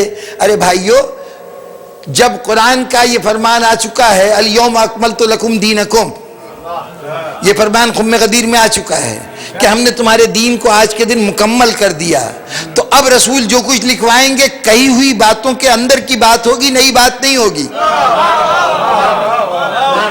دین تو مکمل ہو چکا ہے، وہی باتیں جو پہلے کہہ چکے ہیں ان میں سے کوئی بات کہیں گے، اور لب و لہجہ بتا رہا ہے کہ جو کچھ میں کہوں گا، جو بات لکھواؤں گا، اگر اس سے تم کانٹیکٹ رکھو گے، اس کو اپناؤ گے، اس پہ عمل کرو گے تو تم قیامت تک گمراہ نہیں ہوگے۔ اس سے پہلے رسول اسی جملے کو ایک اور مقام پہ کہہ چکے ہیں، وہاں پر جو کچھ کہنا تھا پوری بات کہی تھی۔ خم غدیر میں خطبہ دیتے ہوئے انہوں نے کہا تھا میں تم میں دو گراں قدر چیزیں چھوڑ کے جا رہا ہوں، ایک کتاب اور اہل بیت، اگر ان سے تمسک رکھو گے، ان سے ربط رکھو گے تو تم قیامت تک گمراہ نہیں ہوگے۔ نسخے کو پوری تفصیل سے رسول خم غدیر میں بیان کر چکے ہیں۔ اس سے پہلے کہا جاتا ہے حجت الوداع میں بھی یہ حدیث ارشاد فرمائی، تو بہر طور یہ حدیث ارشاد فرما چکے ہیں، تو اب اگر آج لکھواتے تو زیادہ سے زیادہ اسی حدیث کا ایک اور ورژن لکھوا دیتے۔ مسئلہ یہ نہیں ہے کہ رسول کیا لکھوانا چاہتے تھے، میں سمجھتا ہوں رسول کچھ نہیں لکھوانا چاہتے تھے، صرف یہ دیکھ رہے تھے کہ تم میرے قول کو لکھنے پہ آمادہ ہو کہ نہیں۔ تم میں سے کون کون ہے جو میرے قول کے ہدایت ہونے سے انکار کرتا ہے اور صرف قرآن پہ انحصار کرتا ہے؟ کچھ لوگوں نے کہہ دیا، پوزیشن واضح ہو گئی، مجرم سامنے آ گیا، اب علاج کی ضرورت ہے، اب علاج کی ضرورت ہے۔ کل سے جو سلسلہ شروع ہے کہ مجھے جو دوسروں کی حرکتیں ہیں وہ بھی بیان کرتا ہوں، اور پھر وہ جو محافظین تھے ان کے عمل کا ذکر کرتا ہوں۔ اب رسول نے تو یہ اہتمام کر دیا، مجرم سامنے آ گیا، مریض سامنے آ گیا، مرض واضح ہو گیا کہ یہ لوگ قرآن کو لینا چاہتے ہیں، سنت سے انکار کرنا چاہتے ہیں، حضور کے طرز عمل سے انکار کرنا چاہتے ہیں۔ چنانچہ اب اس مرض کا علاج کیسے کیا جائے؟ علی اٹھ کے کھڑے ہوں اور باقاعدہ مناظرہ کریں کہ آؤ مجھ سے بحث کرو کہ بتاؤ کہ قرآن کیا کافی ہو سکتا ہے، دلیلیں دیں۔ اگر دلیلیں دیں گے تو کچھ علی کے ہم خیال ہو جائیں گے، کچھ ان لوگوں کے ہم خیال ہو جائیں گے جو یہ بات کہہ رہے ہیں۔ اچھا تو علی تلوار نکال لیں اور ایسے سب کا سر قلم کر دیں، دنیا کہے گی دلیل نہیں تھی تبھی تو سر قلم کر دیا مخالفین کا، ان کی بات ریفیوٹ نہیں ہو سکتی تھی اسی لیے ان کے اوپر تلوار چلا دی۔ اب علی اس وقت اس مسئلے کا حل نہیں ہے، وہ جو حلال مشکلات ہے اس مشکل کا حل علی کے پاس نہیں ہے۔ علی میدان میں قدم رکھے اور فوراً دو مسلک بن گئے، اسلام فوراً تقسیم ہو گیا۔ کچھ کہیں گے کہ رسول کا کہا ہوا حجت ہے، حرف آخر ہے، اور کوئی کہے گا کہ نہیں اس کی کوئی ضرورت نہیں، صرف قرآن کافی ہے، یہ بات کہی جائے گی۔ پھر کیا کیا جائے؟ کوئی ایسا حل ہو کہ جنہوں نے یہ بات کہی ہے وہ خود اپنی بات کو وڈرا کر لیں، کوئی ایسا رستہ نکالا جائے۔ تو اب یہاں علی یہ کام نہیں کر سکتے، حسنین یہ ذمہ داری سر انجام نہیں دے سکے، تو اب اس موقع پر کون یہ اہم کام سر انجام دے؟ کون اس وقت سنت کی حفاظت کرے یا اس علم کی حفاظت کرے جو ذات رسالت سے منتقل ہونا ہے؟ اس موقع پر اور کوئی یہ کام نہیں کر سکتا تھا، رسول کی بیٹی سیدہ آگے بڑھی۔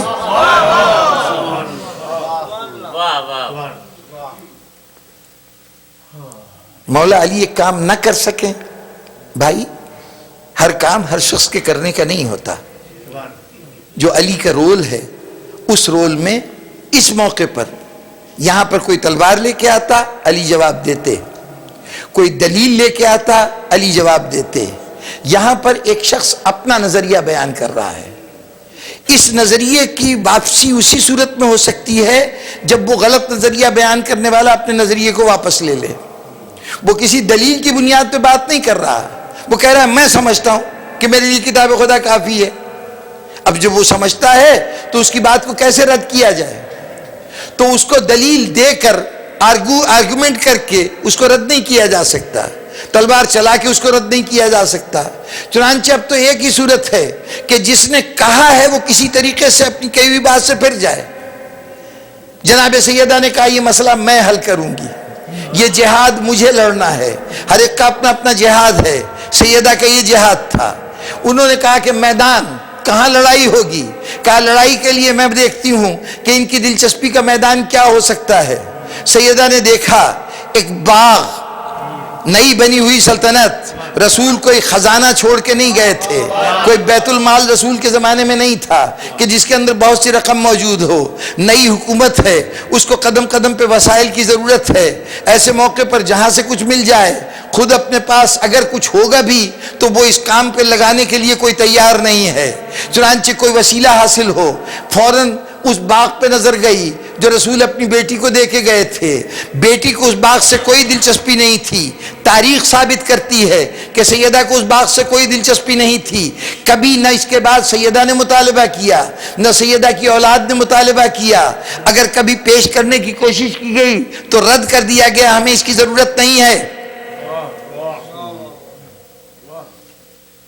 کہتے ہیں علی نے اپنے دور اقتدار میں کیوں نہیں باغ فدق واپس لے لیا، اور جناب والا علی کو دلچسپی ہوتی باغ سے تو واپس لے لیتے۔ نہ علی کو دلچسپی ہے نہ سیدہ کو دلچسپی ہے۔ یہ جانتی ہیں کہ یہ سبجیکٹ ایسا ہے، یہ موضوع ایسا ہے کہ ہم تو ایسے کیا کتنے باغ قربان کر دیں، یہ اس وقت اس باغ کو چھوڑنے کے لیے تیار نہیں ہوں گے، یہ اس پہ کمپرومائز کرنے کے لیے تیار نہیں ہوں گے۔ چنانچہ سیدہ نے اپنے حق کا دعویٰ کیا کہ یہ باغ مجھے جو خدا کے رسول دے کے گیا ہے، میرے بابا دے کے گئے ہیں، یہ باغ میرے حوالے کیا جائے۔ تو سب پہلے مرحلے پر سیدہ نے کہا یہ باغ مجھے ہبہ کر دیا گیا تھا، رسول دے گئے تھے۔ انہوں نے کہا کہ جناب اس کے کوئی ڈاکومنٹ لے کے آئیے کہ رسول نے آپ کے حوالے کیا ہے۔ اس ڈاکومنٹ کو پیش کیا گیا، کہا اس ڈاکومنٹ کے قول رسول ہونے کے لیے گواہ لے کے آئیے۔ سیدہ نے جو گواہ پیش کیے ان گواہوں کو کہا گیا کہ یہ نصاب کے مطابق نہیں ہیں، قانونی اعتبار سے ان کی گواہی قبول نہیں۔ کون کون گواہ تھے؟ شوہر نے گواہی دی، انہوں نے کہا جی یہ شوہر ہے، یہ بھی انٹرسٹ رکھنے والی پارٹی ہے تو اس کی گواہی قبول نہیں ہوگی۔ ام ایمن جو جناب رسالت مآب کے والد کی کنیز تھیں اور خود رسول کو وراثت کے طور پہ ملی تھی، جناب عبداللہ کا جب انتقال ہوا ہے تو وہ اپنے ترکے کے طور پر صرف ایک کنیز کو، کچھ بکریاں اور ایک دو اونٹ تھے جو آپ کا ذاتی باپ موجود تھے، گھر آباد تھا، تو ظاہر ہے کہ بیٹے کا اپنا کوئی اثاثہ الگ نہیں تھا۔ ایسی صورت میں صرف باپ کا اثاثہ حضور تک منتقل ہوا ہے۔ تو وہ اثاثہ کیا تھا؟ ام ایمن اور اس کے ساتھ یہ کچھ جانور تھے جو رسول کی ملکیت قرار پائے۔ آج اس موقع پر جناب ام ایمن کو جناب سیدہ لے کے آئی ہیں، اور بھی بیویاں کھڑی ہیں لیکن گواہی کے لیے ام ایمن کو لے آئیں۔ اللہ رے فراست سیدہ ام ایمن کو لے کے آئی ہیں، اس لیے کہ ابھی ایک شخص کہے گا کہ اللہ کے رسول نے یہ ارشاد فرمایا تھا کہ ہم انبیاء نہ کسی کے وارث ہوتے ہیں، نہ کوئی ہمارا وارث ہوتا ہے، جو کچھ ہم چھوڑتے ہیں وہ ترکہ ہے۔ یہ ام ایمن کو لائی ہیں جس کے وارث رسول ہوئے ہیں، اپنے بابا کے ترکے کو لے کے آئی ہیں کہ ذرا ان کے سامنے بھی یہ حدیث پڑھو گے کہ ہم نہ کسی کے وارث ہوتے ہیں نہ ہمارا کوئی وارث ہوتا ہے۔ ایک چلتی پھرتی دلیل ساتھ موجود ہے، لیکن انہوں نے کہا یہ عورت ہے، یہ دو ہوتی تو گواہی قبول ہوتی، ایک کی گواہی قبول نہیں ہوگی۔ وہ دعویٰ رد کر دیا گیا، لیکن اس دعوے کو رد کرتے ہوئے ایک ٹیکنیکل غلطی ہو گئی۔ ٹیکنیکل غلطی یہ ہو گئی کہ اگر یہ کہہ دیتے کہ جناب جس باغ کو آپ کہتی ہیں رسول اللہ آپ کو دے گئے تھے وہ تو رسول اللہ کی ملکیت تھا ہی نہیں، وہ تو ان کی پراپرٹی تھی نہیں، تب تو مسئلہ کچھ اور ہوتا، پھر ثابت کرنا پڑتا پہلے کہ یہ رسول اللہ کی پراپرٹی ہے۔ جب وہ یہ کہہ چکے کہ جناب گواہ لے کے آئیے تو اس کا مطلب ہے اس پراپرٹی کو رسول کی پراپرٹی تسلیم کر لیا ہے۔ اب بحث اتنی ہے کہ کیا سیدہ کو دے کے گئے یا نہیں دے کے گئے۔ سیدہ نے جب یہ کہہ دیا گیا کہ جناب آپ کے جو آرگومنٹس ہیں وہ کافی نہیں ہیں، کنونسنگ نہیں ہے، ثابت نہیں ہوتا کہ آپ کو رسول اللہ دے گئے تھے، تو اب سیدہ نے فوراً کہا کہ یہ تو مانتے ہو کہ رسول کی پراپرٹی تھی، اگر رسول کی پراپرٹی تھی تو اب بتاؤ بعد رسول اس کا وارث کون ہوگا؟ پہلے دعویٰ کیا کہ مجھے دے گئے تھے، جب انہوں نے کہا جی ہم یہ دعویٰ نہیں قبول کرتے تو انہوں نے کہا یہ تو مانتے ہو نا کہ رسول کی پراپرٹی تھی، تو اب اس بتاؤ اس پراپرٹی کے وارث کون ہے؟ ازرو قرآن، اب خطبہ پڑھ لیجئے جناب سیدہ کا، قرآن کی جتنی آیتیں وراثت سے متعلق ہیں وہ سب جناب سیدہ نے ان کو کوٹ کیا۔ وہ آیتیں جو جنرل پبلک کے لیے ہیں، سورہ نساء کا احکامات، وہ جناب سیدہ نے پڑھ کے سنائے کہ ہر باپ کا ترکہ اس کی اولاد کو ملے گا، بیٹیوں کو اس شرح سے، بیٹوں کو اس شرح سے، وہ تمام آیتیں پڑھیں۔ اس کے بعد یہ اہتمام بھی کیا کہ جو حدیث کے نام سے جو جملہ کہا گیا تھا اس میں کہا گیا تھا ہم انبیاء نہ کسی کے وارث ہوتے ہیں نہ ہمارا کوئی وارث ہوتا ہے، تو کہا جاتا کہ انبیاء کو تو ہم نے پہلی ایکسیپشن قرار دے دیا ہے، جرنل جو لا ہے وراثت کے تقسیم ہونے کا وہ انبیاء کے لیے اپلائی نہیں ہوتا۔ تو خاتون جنت نے وہ آیتیں پڑھی قرآن مجید کی کہ حضرت داؤد کے وارث حضرت سلیمان ہوئے، باقاعدہ وہ اس کا حوالہ کوٹ کیا، یعنی انبیاء کی وراثت بھی ثابت کی، اپنی وراثت بھی ثابت کی۔ قرآن مجید پڑھتی چلی جا رہی جناب سیدہ، قول رسول کو پہلے پیش کیا تھا اس کو تو ریجیکٹ کر دیا گیا، اب خاتون جنت آیتوں پہ آیتیں پڑھتی جا رہی ہیں، قرآن کی جتنے دلائل ہیں وہ سب دیے جا رہے ہیں۔ وہ جو کل کہہ کے آئے تھے کہ قرآن کافی ہے، آج قرآن ان کے سامنے ان کا مخالف بنا ہوا کھڑا ہے۔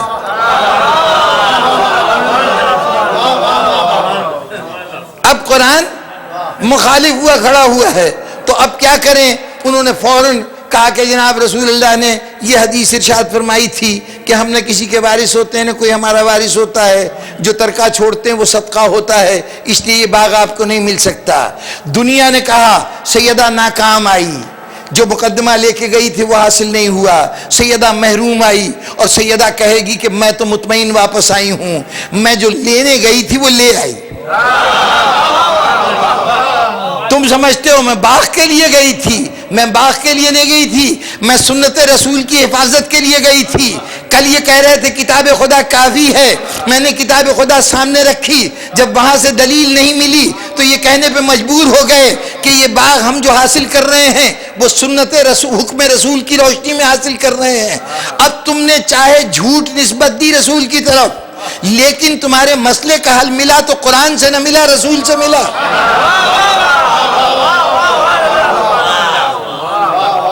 اب قیامت تک سنت رسول محفوظ ہو گئی۔ اب مسلمان سے جب پوچھا جائے گا کہ اسلام کے سورسز کیا ہیں تو وہ یہ کہنے پہ مجبور ہے قرآن اور سنت۔ دنیا کا ہر مسلمان ان دونوں کو سورس قرار دے گا، دونوں لازمی حصے ہیں۔ کیا کہنے سیدہ، حق جب میدان میں اترتا ہے تو ہمیشہ کامیابی کے لیے اترتا ہے، کبھی حق ناکام نہیں ہوتا۔ قرآن مجید کا وہ ارشاد جاء الحق وزاق الباطل ان الباطل کان زہوقا، حق آتا ہے تو باطل مٹ جاتا ہے، تو یہاں بھی حق آیا ہے میدان میں باطل کو مٹانے کے لیے۔ سیدہ آئی ہے تو اس انداز سے آئی ہے، اس طرح کامیاب ہوئی ہے کہ کامیابی 2 دن نہیں رہے گی، 4 دن نہیں رہے گی، قیامت تک جب تک اسلام رہے گا اس کو قرآن و سنت سے اخذ کیا جائے گا، خالی قرآن کافی نہیں سمجھا جائے گا۔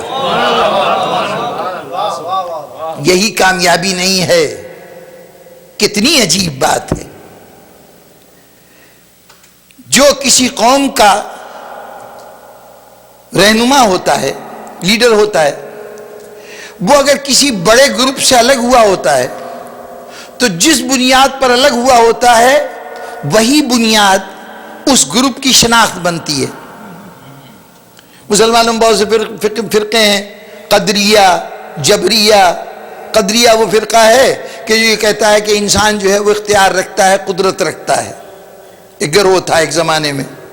جبریہ ایک فرقہ ہے جو کہتا ہے کہ انسان بالکل مجبور ہے۔ تو اب جبریہ کیوں کہلاتا ہے؟ اس لیے کہ اس کا عقیدہ ہے کہ انسان مجبور ہے، اس پر اللہ کی طرف سے جبر ہے، جو کچھ وہ کہتا ہے اس سے انسان باہر نہیں نکل سکتا۔ قدریہ اس لیے قدریہ کہلا رہے ہیں کہ وہ کہتے ہیں کہ انسان قدرت رکھتا ہے، اختیار رکھتا ہے۔ جو ان کا نظریہ ہے وہی ان کا نام ہے۔ مسلمانوں میں پہلی تفریق ہو رہی ہے، پہلا فرقہ وجود میں آ رہا ہے، ایک گروپ الگ ہو رہا ہے آئیڈیالوجی کی بیس پر۔ ایک نظریے کی بنیاد پر. واقعاتی یا سیاسی وجوہات سے الگ ہو جانے والے فرقہ نہیں ہوا کرتے, وہ ایک وقتی اختلاف ہوا کرتا ہے. فرقہ تب بنتا ہے جب کسی آئیڈیالوجی کا ڈیفرنس ہو. آئیڈیالوجی اسلام کی یہ ہے کہ اسلام کا سورس دو چیزیں ہیں, قرآن اور سنت. اب یہاں پر ایک گروپ الگ ہوا ہے یہ کہہ کر کہ ہمارے لیے قرآن کافی ہے, سنت کی ضرورت نہیں. جی یہ پہلا فرقہ ہے جو وجود میں آ رہا ہے.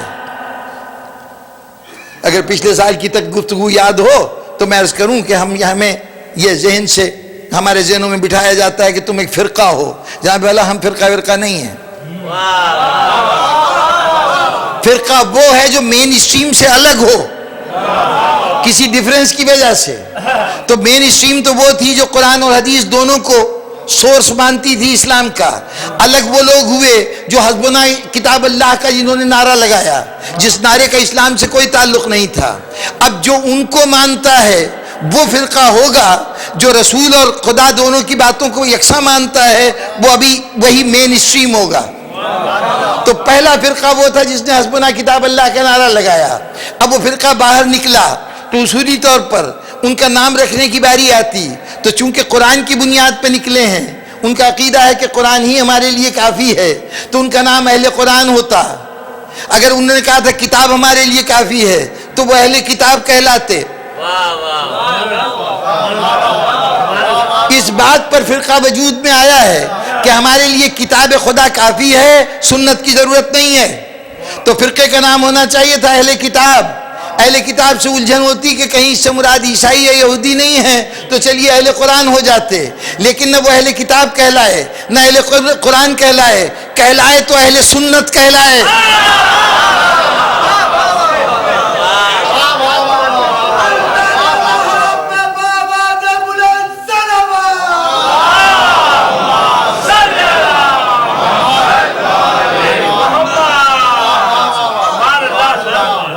جس سنت کا انکار کر رہے تھے وہ نام کا جز بن گیا, اور اس میں بھی جنہوں نے کچھ اور انتہائیں طے کی, جنہوں نے اور اپنے آپ کو اسلام سے وابستہ کرنا شروع کیا, سپرلیٹو ڈگری اس گروہ کی جو تھی, جنہوں نے اہل بیت سے بالکل رشتہ جوڑا اور ان ہستیوں سے رشتہ جوڑا کہ جو لوگ کہہ رہے تھے حسبنا کتاب اللہ, ان کو نئے نام کی ضرورت پیش آئی. تو پہلوں نے خود کو اہل سنت کہا تھا, انہوں نے خود کو اہل حدیث کہا. جب تک یہ نام موجود ہیں حسبنا کتاب اللہ کہنے والے پر ایک تبرع جاریہ موجود ہے.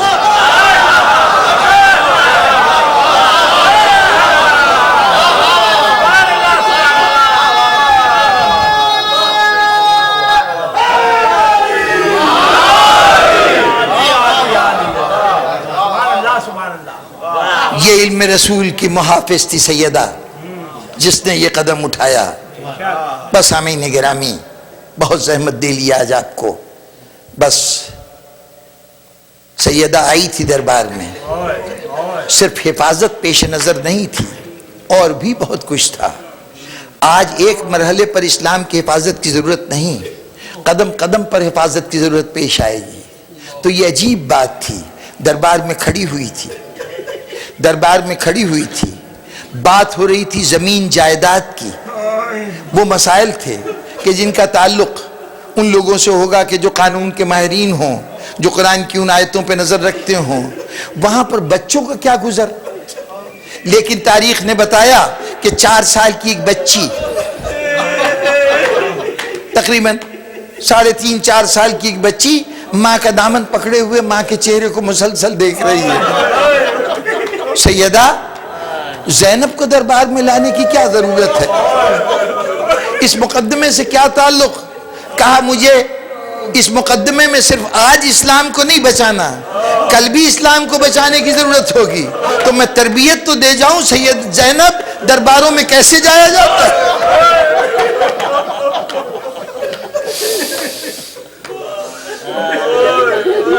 سیدہ کے دربار کی تربیت یافتہ زینب پہلے دن سے اس انداز سے پروان چڑھ رہی ہے.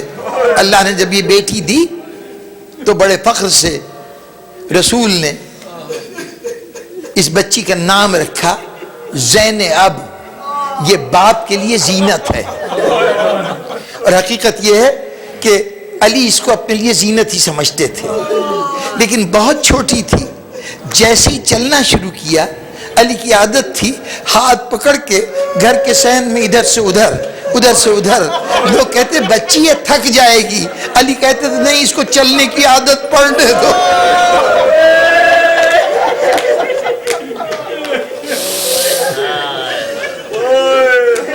نہ معلوم کس مرحلے کی تیاری تھی، نہ معلوم کس مرحلے کی تیاری تھی کہ جب شادی کا وقت آیا، عبداللہ ابن جعفر کے ساتھ عقد ہونے لگا، معاملہ آیا حق مہر کا، تو علی نے حق مہر میں کیا کہا؟ اے عبداللہ تم سے ہمیں کچھ دولت نہیں چاہیے، کوئی مال نہیں چاہیے، بس ایک چھوٹا سا حق ہے، اس کو مان لو. کیا حق ہے؟ اگر کبھی حسین زینب کو لے کے جانا چاہے، حسین سفر پہ جائے، زینب ساتھ جانا چاہے، تو زینب کو روکنا نہیں، روکنا نہیں. بس امین محترم کلام کو مختصر کروں، وہ وقت آیا کہ زینب مکے سے چلنے لگی. اب صورت احوال یہ ہے کہ خود تو اس عہد کی وجہ سے، اس معاہدے کی وجہ سے جو وقت نکاح ہوا تھا، یہ حق رکھتی ہے کہ حسین کے ساتھ چلی جائے، لیکن اولاد پر اختیار ان کو نہیں ہے. اولاد پر اختیار ہے نابالغ اولاد پر اس کے ولی کو، اور ولی ہے باپ یا دادا. دادا موجود نہیں ہے، باپ موجود ہے. اب جب تک باپ نہ کہے زینب کسی بچے کو اپنے ساتھ نہیں لے جا سکتی،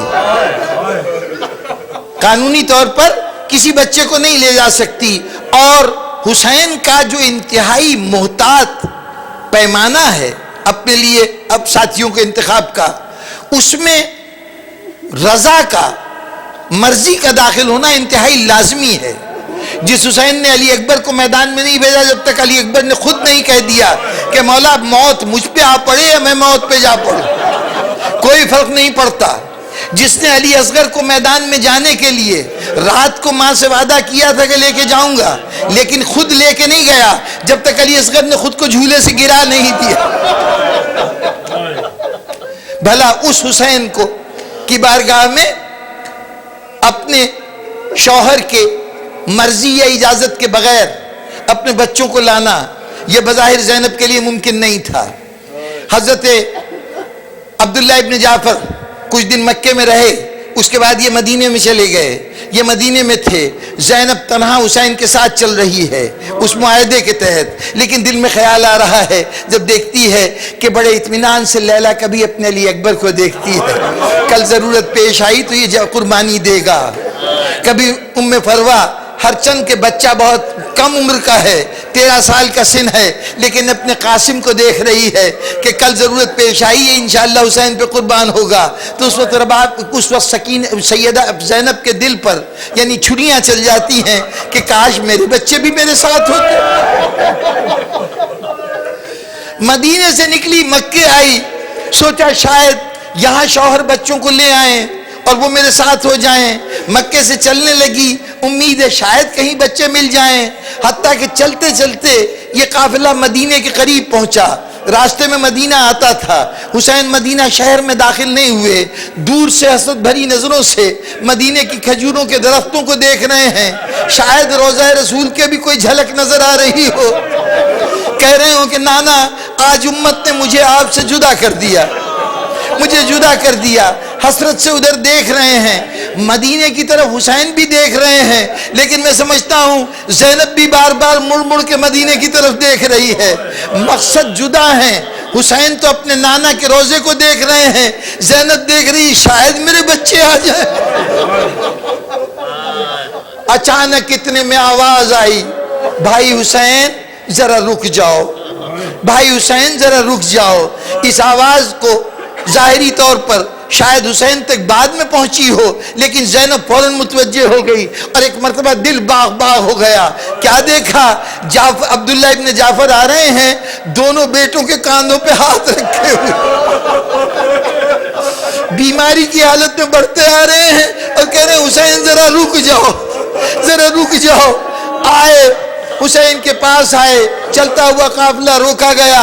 حسین سواری سے اترے، جناب عبداللہ سے گلے مل گئے. دونوں جی بھر کے گلے ملتے رہے. جناب عبداللہ آنسو بہاتے رہے. حسین مجھے معلوم ہے اب دوبارہ تجھے نہیں دیکھ سکوں گا. اس کے بعد ایک مرتبہ مخاطب بھی حسین مجھے اجازت ہے میں ذرا بنت علی سے کچھ گفتگو کر لوں. کہا بھائی آپ شوہر ہیں, آپ کو اختیار ہے, مجھ سے پوچھنے کی کیا ضرورت ہے.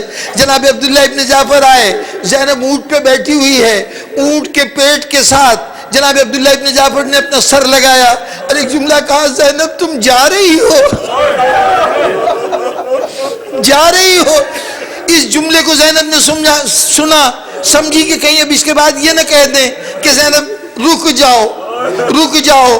اس گھر کی پروردہ ہے, اپنی پوزیشن کو سمجھتی ہے, جانتی کس کا حکم مجھ پہ لازم ہو جائے گا, کس کی بات ماننی پڑے گی, شوہر کی رضا کا مجھے کتنا خیال رکھنا ہے, یہ تمام باتیں پیش نظر ہیں. اب جو کہا کہ زینب کیا جا رہی ہو, تو زینب نے ایک مرتبہ روتے ہوئے کہا, عبداللہ اس کے آگے یہ نہ کہنا کہ زینب رک جا.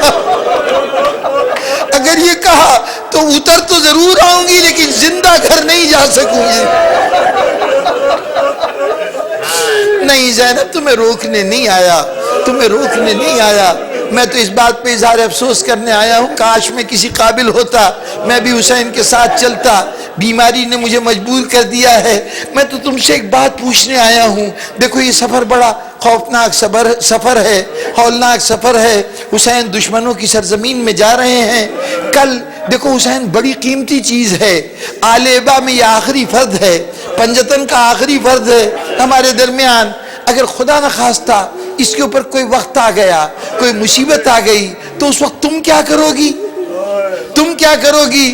زینب ایک مرتبہ پریشان ہو گئی. اب اس سوال کا کوئی جواب زینب کے پاس نہیں تھا. تو کہا زینب تمہیں خیال نہیں ہے, تمہارے نانا کا ہی قول ہے کہ جب مصیبتیں آئیں نا تو مصیبتوں کو ٹالنے کے لیے صدقہ دیا کرتے ہیں, کسی عزیز چیز کا صدقہ دیا کرتے ہیں. اب زینب کی نظر اپنے ساز و سامان پہ پڑنے لگی, ساز و سامان پہ پڑنے لگی. جناب عبداللہ ابن جعفر نے کہا کہ زینب یہ سامان حسین کے مقابلے میں بہت بے قیمت ہے, یہ صدقے میں کام نہیں آئے گا, کسی قیمتی چیز کا صدقہ دو.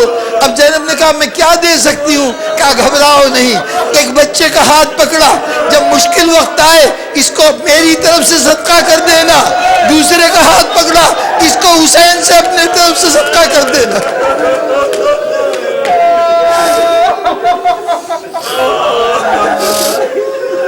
بس سامعین محترم, بیان کو مختصر کروں, قافلہ بڑھتا رہا, راستہ طے ہوتا رہا. زینب بار بار کبھی علی اکبر کو دیکھ رہی ہے, بیٹا علی اکبر اپنے سر کے اوپر سایہ کر لو, قاسم تم ہماری میں آ جاؤ. لیکن ان بچوں کا جہاں تک تعلق تھا, زینب جب خطاب کرتی تھی کہتی تھی اے میرے حسین کے صدقوں میری بات سن جاؤ. بچوں کا یہی نام ہو گیا.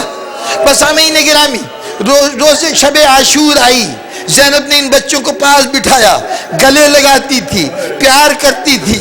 ممتا کے جتنے حربے ہیں ان سب کو استعمال کر کے کہتی تھی بیٹا دیکھو کل ایسا نہ ہو کہ ام لیلا سرخرو ہو جائے, علی اکبر شہید ہو جائے اور تم سلامت رہ جاؤ. بیٹا میں تو چاہوں گی کہ سب سے پہلے تمہاری لاش آئے. شب عاشور گزری, روز عاشور. جس وقت بچے کہیں کسی غرض سے خیمے میں آتے تھے تو زینب گھبرا کے پوچھتی تھی بچوں ابھی تک زندہ ہو؟ لاشوں پہ لاشیں آ رہی ہیں, تم ابھی تک زندہ ہو؟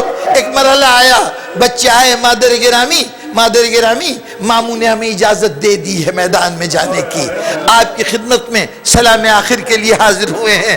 جاؤ بچوں, اللہ کو سونپا, اللہ کو سونپا.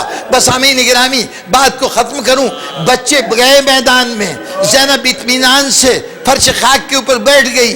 اتنے میں کچھ دیر گزری, در خیمہ سے آواز آئی شاہزادی آپ کے شیروں کی جوڑی آئی ہے. بچے ماں کو سلام کرنے آئے ہیں. اب بیویاں زینب کو ڈھونڈ رہی ہیں, زینب کہاں ہے؟ دیکھا کہ کونے میں فرش خاک پہ سر رکھے ہوئے, کہہ خدا بندہ تیرا شکر ہے, زینب سرخرو ہو گئی.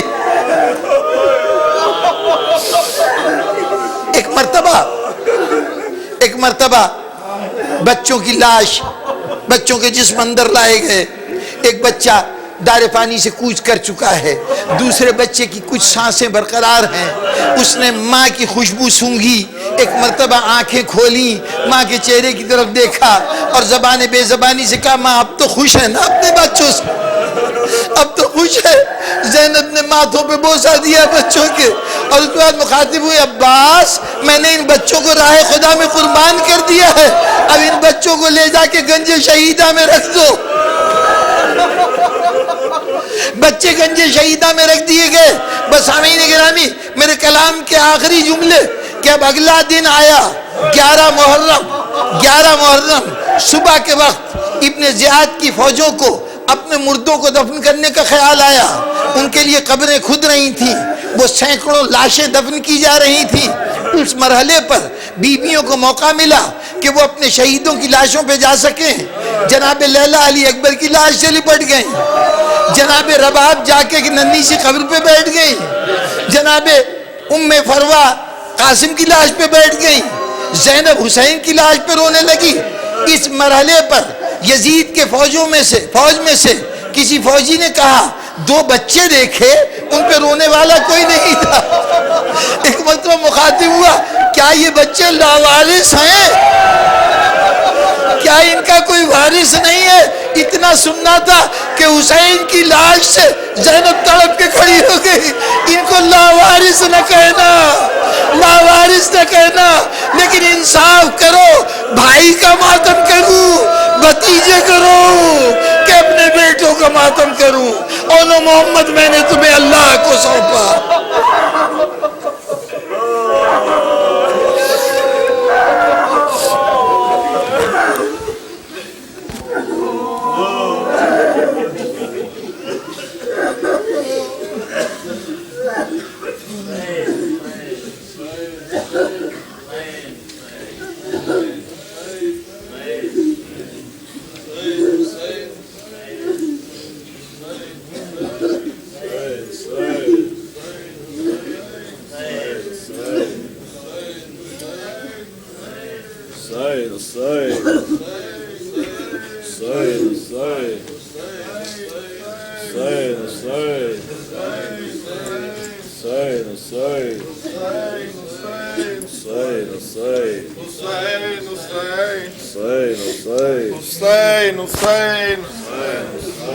حسین حسین حسین حسین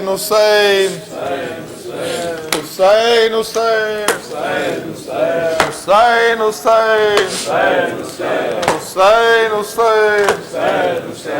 حسین حسین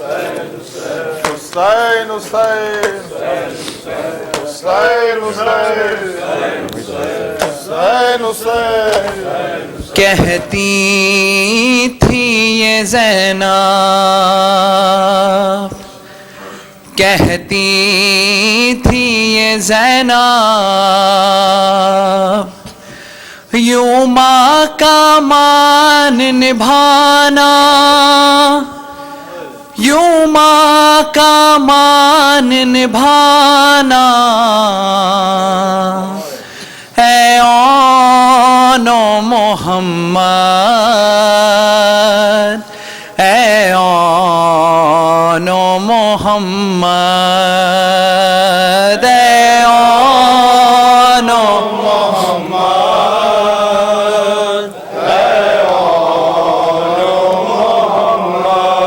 اے آنو محمد, اے آنو محمد,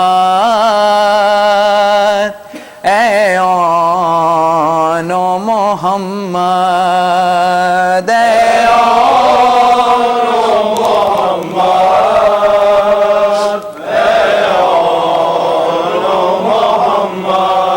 شبیر کا تم صدقہ ہو اب خیمے میں بیٹا, تم لوٹ کر نانا. اے آنو محمد, اے آنو محمد,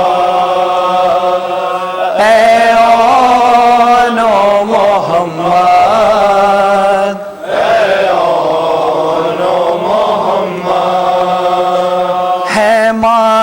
یقین تم ماں کی بات رکھو گے، یہ یاد رہے خیمے میں ہے پیاسے بچے، دریا پہ اگر جانا ہو سحروز کے پیاسوں، تم پیاس نہ بجھانا، اے آن محمد،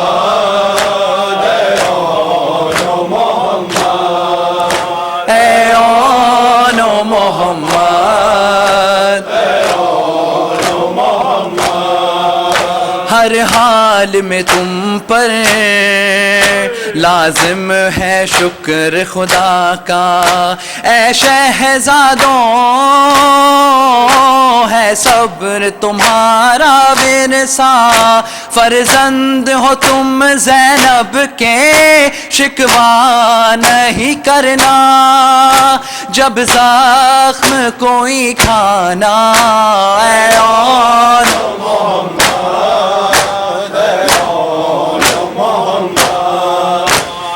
آن محمد،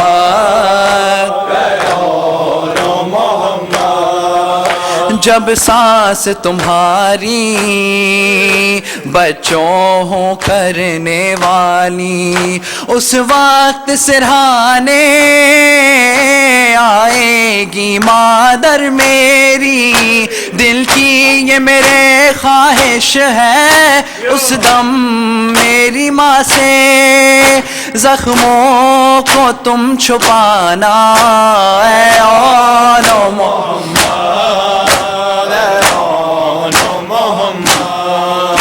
اے آن محمد،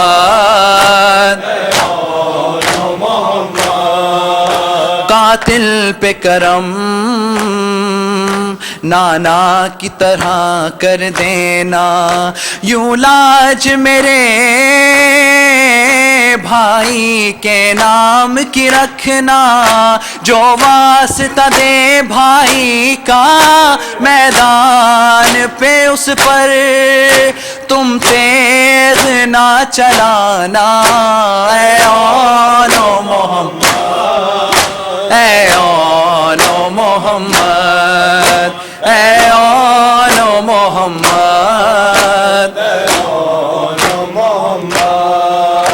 جب لاش اٹھا کر خیمے میں لائے سرور، زینب یہ بولی اشکوں کو اپنے چھپا کر، میں بھی نہ تمہیں روؤں گی اور میرے لیے بھی آنسو نہ تم بہانا، اے آن محمد، اے آن محمد، اے آن محمد،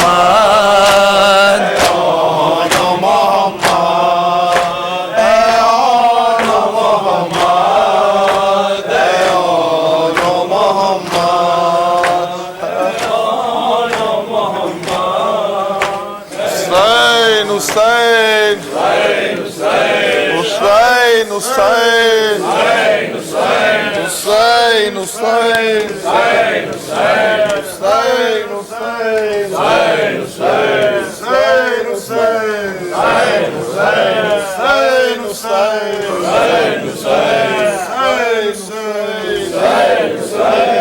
ادا سارے کے سارے حق کر گئے مادر کے، ادا سارے کے سارے حق کر گئے مادر،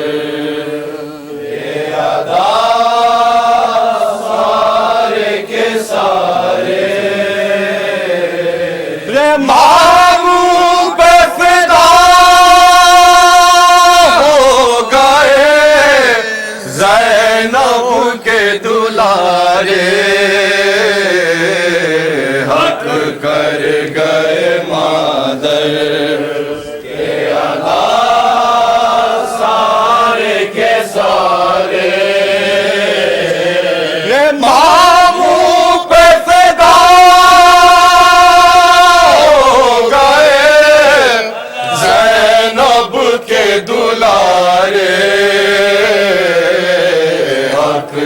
کر گئے مادر کے ادا سارے کے سارے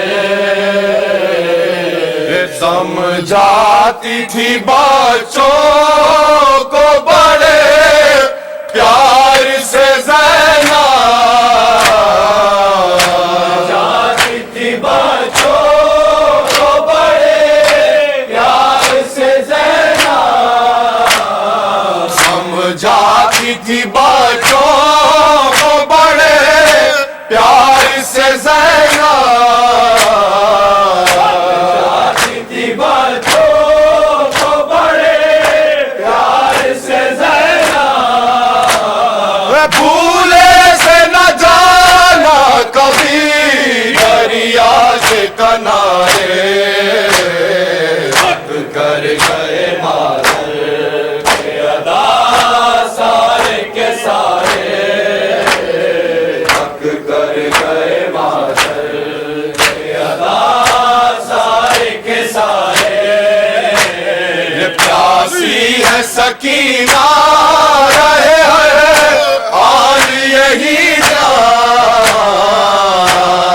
ہے سکینہ رہے آج یہی جان پیاسی ہے سکینہ رہے آج یہی جان ہے سکینہ رہے آج یہی جان پانی کا تصور نہ ہو ذہنوں میں تمہارے حق کر گئے مادر کے ادا سارے کے سارے حق کر گئے مادر کے ادا سارے کے سارے گھوڑوں سے گرو بھی تو صدا رن سے نہ دینا گھوڑوں سے گرو بھی تو صدا رن سے نہ دینا گھوڑوں سے گرو بھی تو صدا رن سے نہ دینا گھوڑوں سے گرو بھی تو صدا رن سے نہ دینا یہ دیکھو میں خفا ہوں گی جو ماموں کو پکارے حق کر گئے مادر کے ادا سارے کے سارے حق کر گئے مادر کے ادا سارے کے سارے میں خیمے سے دیکھوں گی جری کون ہے تم میں خیمے سے دیکھوں گی جری کون ہے تم میں خیمے سے دیکھوں گی جری کون ہے تم خیمے سے دیکھوں گی جری کون ہے تم للکار کے پہلے جو بنے ساز کو مارے حق کر گئے مادر کے ادا سارے کے سارے حق کر گئے مادر کے ادا سارے کے سارے وعدہ جو کیا ماں سے وفا کر گئے دونوں وعدہ جو کیا ماں سے وفا کر گئے دونوں وعدہ جو کیا ماں سے وفا کر گئے دونوں وعدہ جو کیا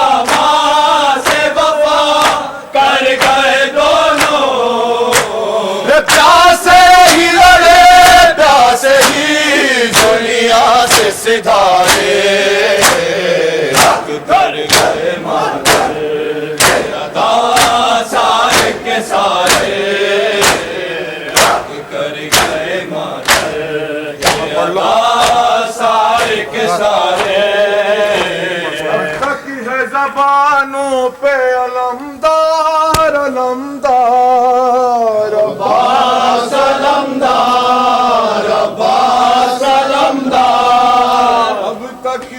زبانوں پہ علمدار علمدار عباس علمدار عباس علمدار اب تک ہے زبانوں پہ علمدار علمدار عباس علمدار عباس علمدار اب تک ہے زبانوں پہ علمدار علمدار عباس علمدار عباس علمدار کی شان سے